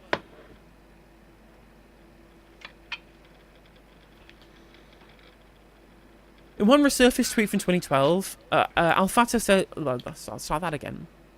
In one resurfaced tweet from 2012, Abdel Fattah appears to say, "I am a racist. I don't like white people," which I think is very funny.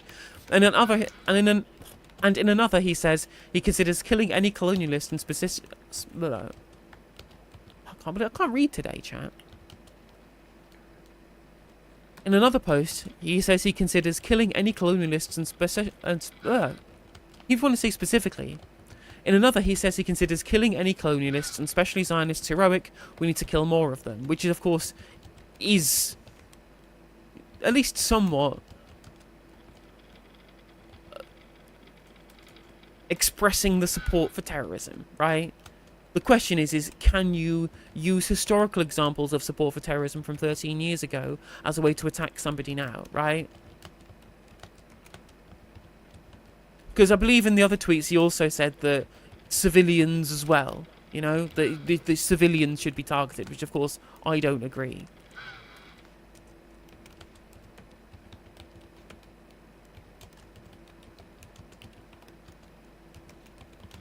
There is no excuse for that kind of language, Chris Phillips said on Monday. People who express that kind of hatred, that kind of anti-white racism, that kind of extremism who seek to incite violence have no place in the United Kingdom. Weird he doesn't take that view of Tommy Robinson, who expressed that kind of hatred and anti-race and racism against people who aren't white. It's weird how anti-white racism is now actually being given what seems to be a higher prominence in terms of how people perceive it to be a societal ill over, you know, actual racism.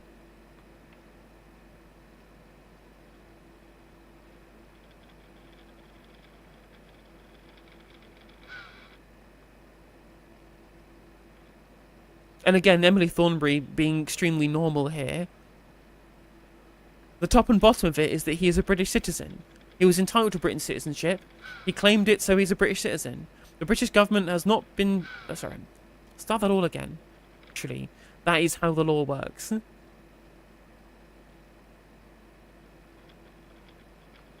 The top and bottom of it is that he is a British citizen.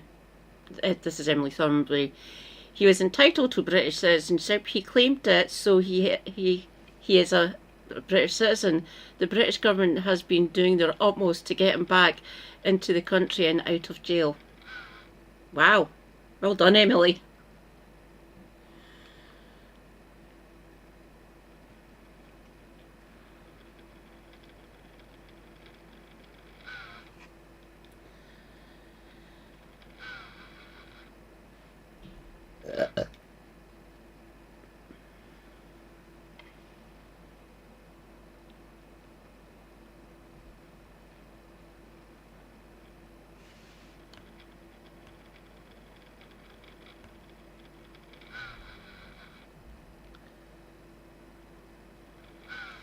She added that El Fatah should have received a free and fair trial in Egypt, but there ends my sympathy.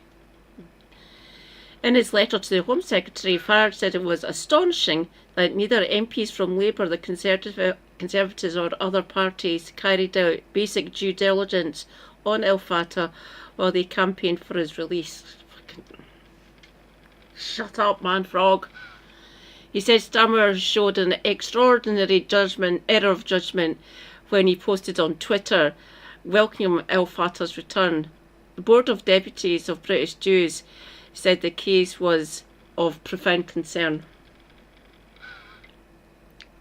Fine.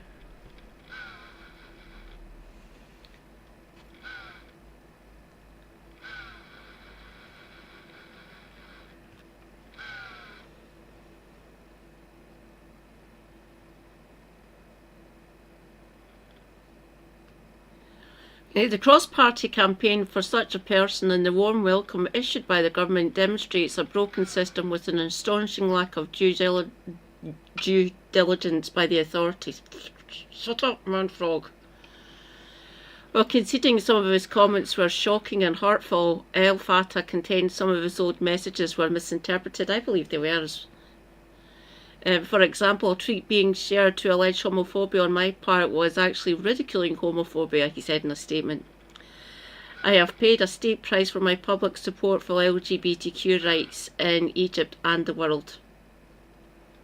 UK-based human rights group Amnesty International said it championed the activist case to uphold human rights and freedom of expression, and it does not condone any statement that perpetrate hate, discrimination and division. Thank you, Amnesty International.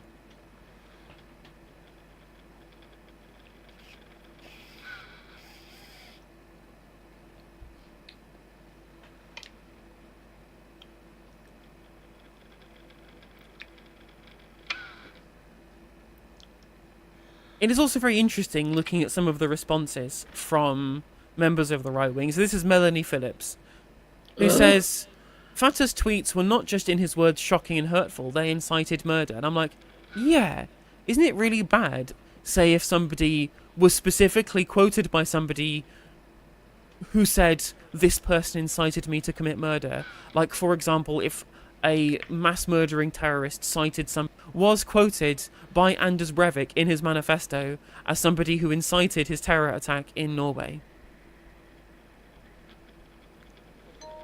Bit hypocritical.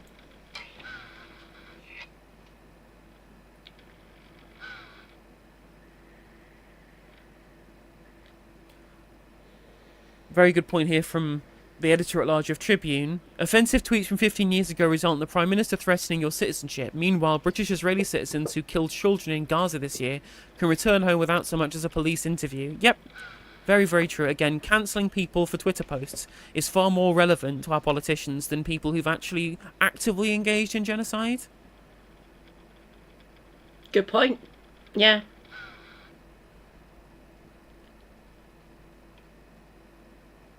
Here's another case of conservative amnesia.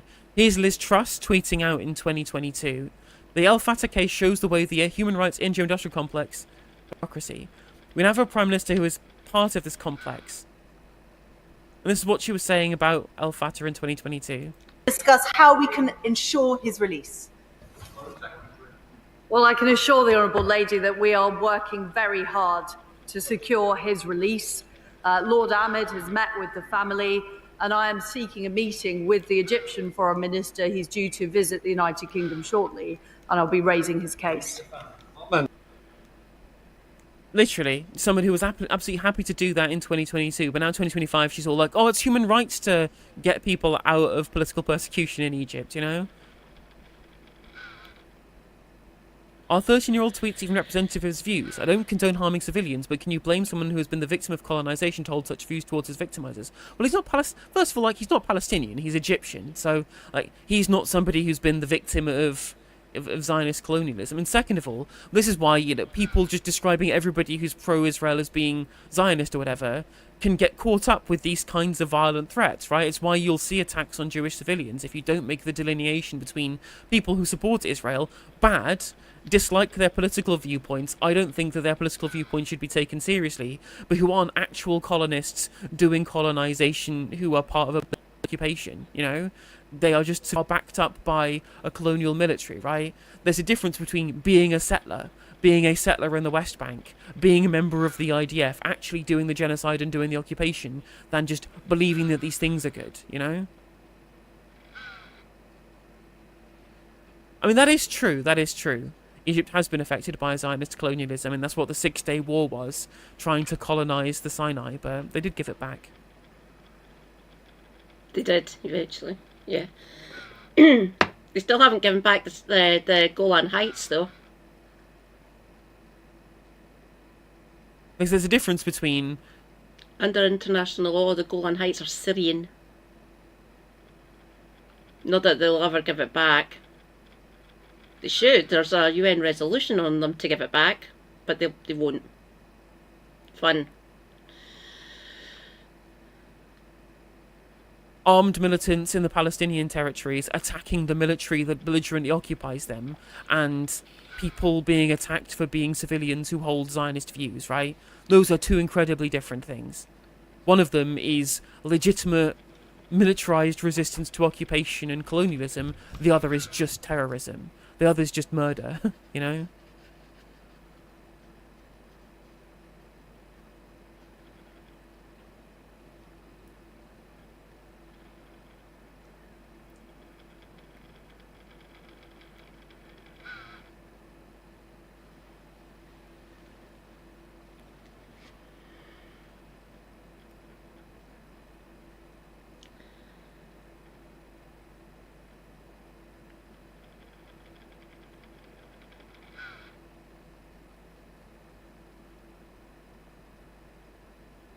You know what?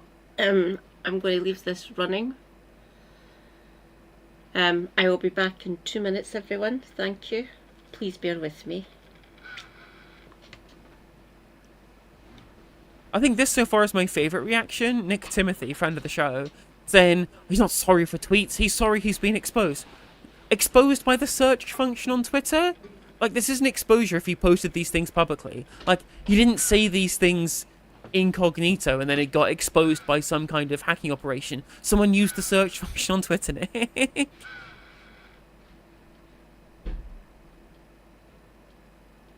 But again, this guy who used to be kind of a One Nation Tory is now calling someone who has British citizenship not British, despite that being the opposite of the case.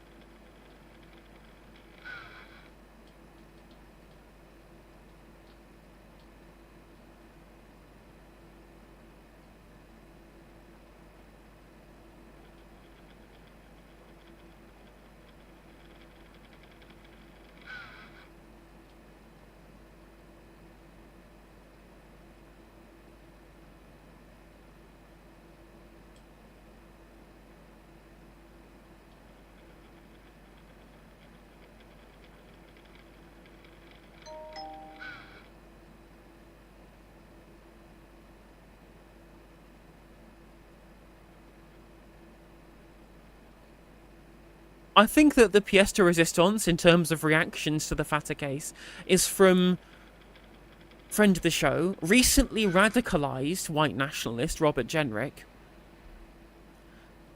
And he posted a fucking essay on Twitter, not realising that this isn't Substack, this is the thing where you're supposed to write like 140 characters or whatever it is.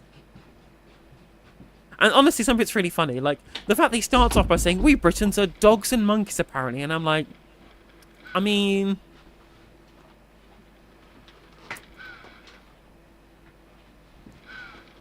Is he really that wrong? Is he really that wrong, chat? The police are not human and should be killed. Do not condone. But then again, if you're going to say that saying that police should be killed is grounds for citizenship being removed and being deported, then you're probably going to have to look at a lot of leftist TikTok accounts and also find them too. Zionists, aka Jews, I mean, that's not what he said, but okay, should be killed, including using drones to target their weddings. I mean, that would be terrorism. Again, you're sort of targeting people's civilian weddings, of course.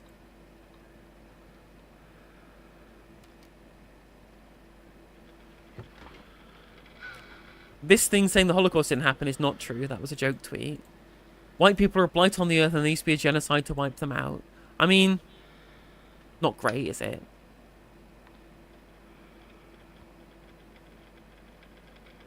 Wait, did Bob just do an anti-Semitism? He did indeed. He did indeed. He's an anti-white racist who hates Britain. Taking out of context, This is my favourite part about Robert Jenrick's tweet here. Indeed, if we were unlucky enough to be visited by this vile man, presumably he would be arrested at the airport like the unfortunate comedian Graham Linehan, or locked up for 15 months like Lucy Colony. Okay. So we're agreeing that incitement to violence is bad now, are we, Robert? You know? Because you can't say somebody saying that these violent acts are okay against police and white people. Okay? If you want to think that that's bad, sure. And then also say, but it's terrible that Graham Linehan, who incited violence against trans people, literally directing his followers to punch them, and Lucy Connolly, who directed her followers to burn people alive, are suddenly saints in comparison who've been wrongly accused. Those two in particular, especially Glinner, pathetic, sad little man, they are actionable. People could have read them and actually went and done that and went and punched people in the genitals. That's actionable. That's an actual threat. That's why he was arrested at the airport, and that's why she was locked up. Inciting other people, your followers, people who follow you, who read all your tweets. They are actionable threats. That's why you were arrested, the pair of yous. Don't go around threatening violence on people. You get locked up for that.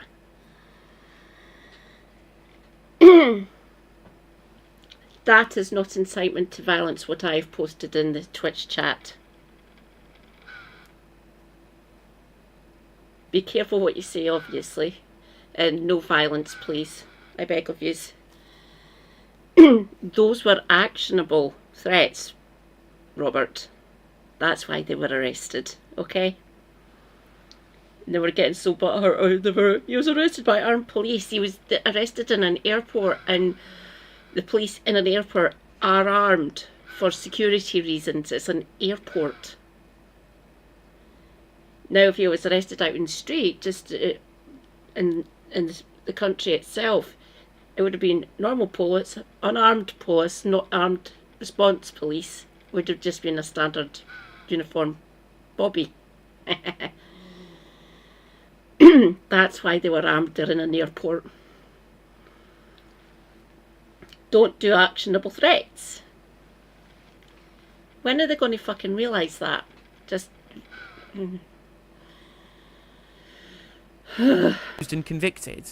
I mean, maybe we should just treat tweets as being violent if they do incite violence, regardless of whether or not you agree with the targets, Robert.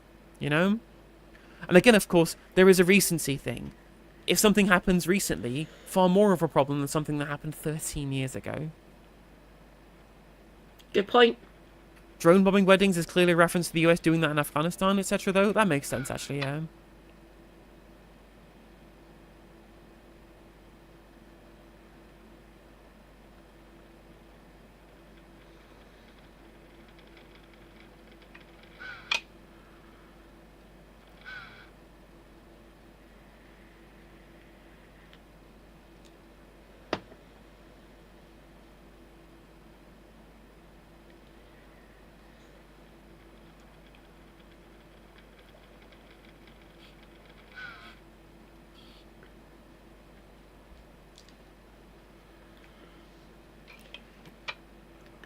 What the fuck? He's putting an entire fucking essay. What are you doing, Jenrick, you fucking lunatic? For more on Robert Still Jenrick, bang on about Chagos in his tweet as well. What? Of course, like with the surrender of Chagos Island, for fuck's sake. There are human rights lawyers like Starmer's good friend Philippe Sands Casey involved. If that's his area of expertise, just leave him alone. Christ's sake. Stop banging on about the Chagos Islands, for crying out loud.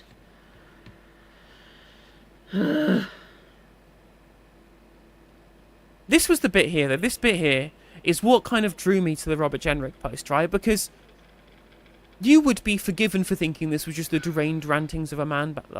You'd be forgiven for thinking these were just the deranged rantings of a madman. But there is very specific language going on here, which basically shows to me that either this guy has had his brain broken by Twitter following American culture war nonsense, or he's being paid by the Heritage Foundation, because he is literally just copying verbatim the language that J.D. Vance uses. That, again, J.D. Vance has been groomed to use, by the Heritage Foundation, by the Project 2025 people, by the American far right to use this language. And I would assume that that meant that Robert Jenrick had been groomed to use this language as well, you know? The political and media class are possessed by a suicidal empathy in which they put the appearance of compassion above actually keeping our own people safe. It's what the US Vice President, J.D. Vance, has spoken of when he says Europe is in danger of committing civilizational suicide.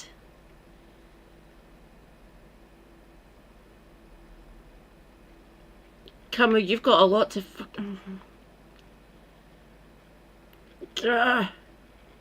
He's probably getting money from the Heritage Foundation. That's what I suspect. There's no proof, obviously. But just look... The political and media class are possessed of a suicidal empathy. Apparently empathy is suicidal now, chat.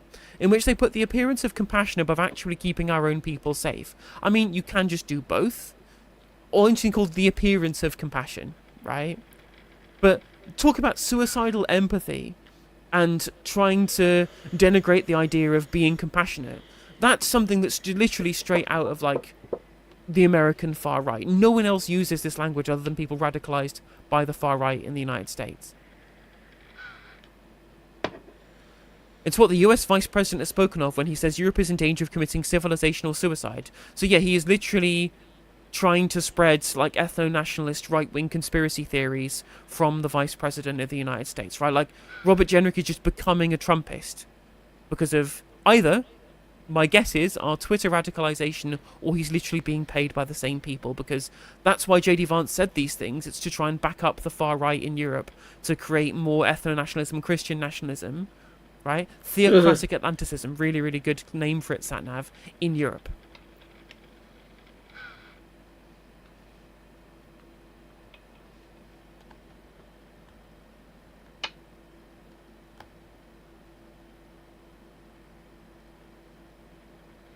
There's theocratic Atlanticism and historical revisionism and hyper-capitalism in one tweet. Radicalization, or he's literally being paid by the same people, because that's why J.D. Vance said these things. It's to try and back up the far right in Europe, to create more ethno-nationalism, Christian nationalism, right? Theocratic Atlanticism, really, really good name for it, Satnav. Well done, Satnav. Round of applause for Satnav.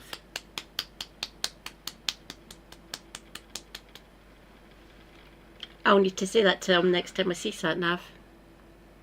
In Europe.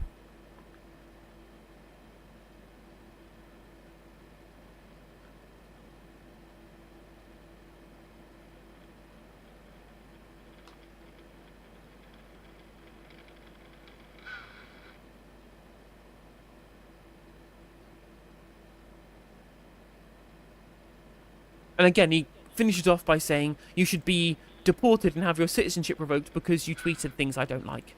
Pretty much. Because he's not engaged in any actual actions that have been suggested by any of those tweets.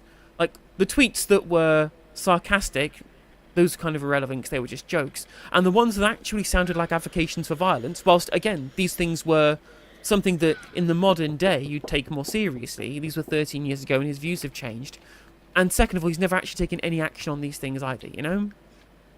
If he was saying things such as people should go out and kill Zionists now, I think he should be facing similar things to what people like Linehan and Connolly were subjected to as well, because you can't just outwardly call for people to be killed, you know? You can't just do that. But I don't think that 13 years ago, historic tweets are something that we should be trying to get up in our arms about, especially if someone's views have changed since then.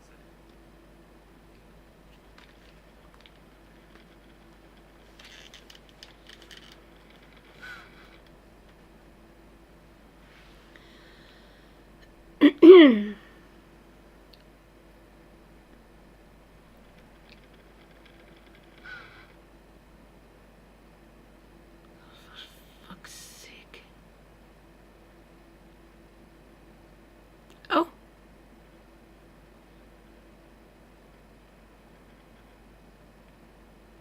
The suicidal empathy line is taken from ultra-Zionist Evo psych crank Gadsad. No prize for guessing who he thinks it's suicidal to empathise with. Well, yeah, exactly, you know?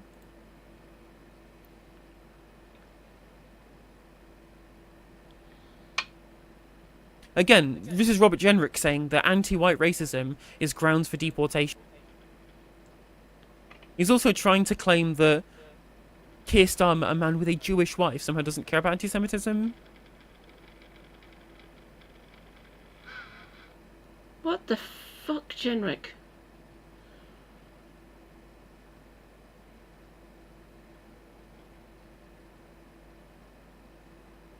Oh, and that's the thing, Satnav, is that the right wing just seem to think that you shouldn't care about other people, or at the very least, you should only care about people directly. Satnav being rather based. Nice one. You're a bad person for caring about other people. Guilty as charged? I want the best for people. I really do. That's what Jenrick doesn't understand, because he's an unempathetic fucking monster. And fucking crazy. I think I'll finish up there. Yeah, nearly 4 hours. I saw Red Rust going live. Shall we go and say hi to Red? Red is beast. We love Red here. Sorry YouTube, I still haven't figured out how to read out. So go where you wish, my lovely comrades. Where be Red? Give me Red. Raptor's still going. Maple. Squirrier. Spelled this wrong. Riverboat Jack. Dolly.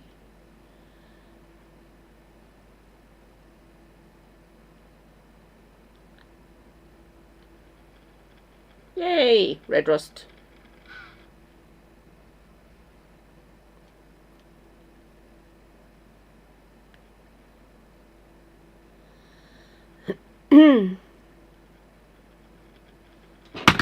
Oh, whoops.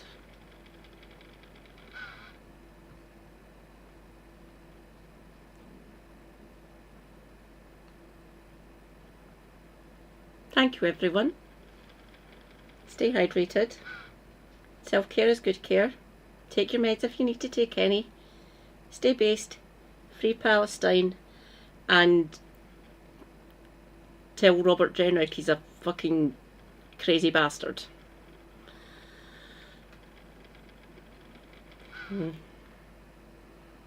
He's more than likely going to be the next Tory leader. It's either that or Philip. I can see the two of them chucking their hat in the ring.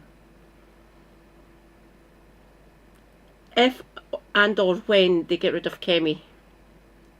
She's lasted longer than I thought though, oddly enough. Red Rust.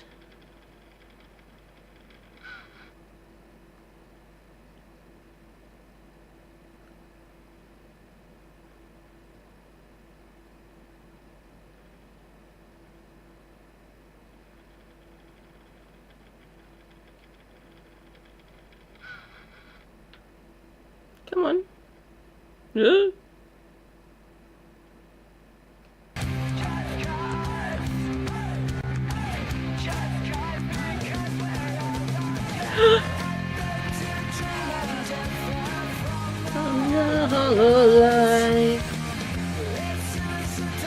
I will be back for the bells, or just before it. Bye everyone.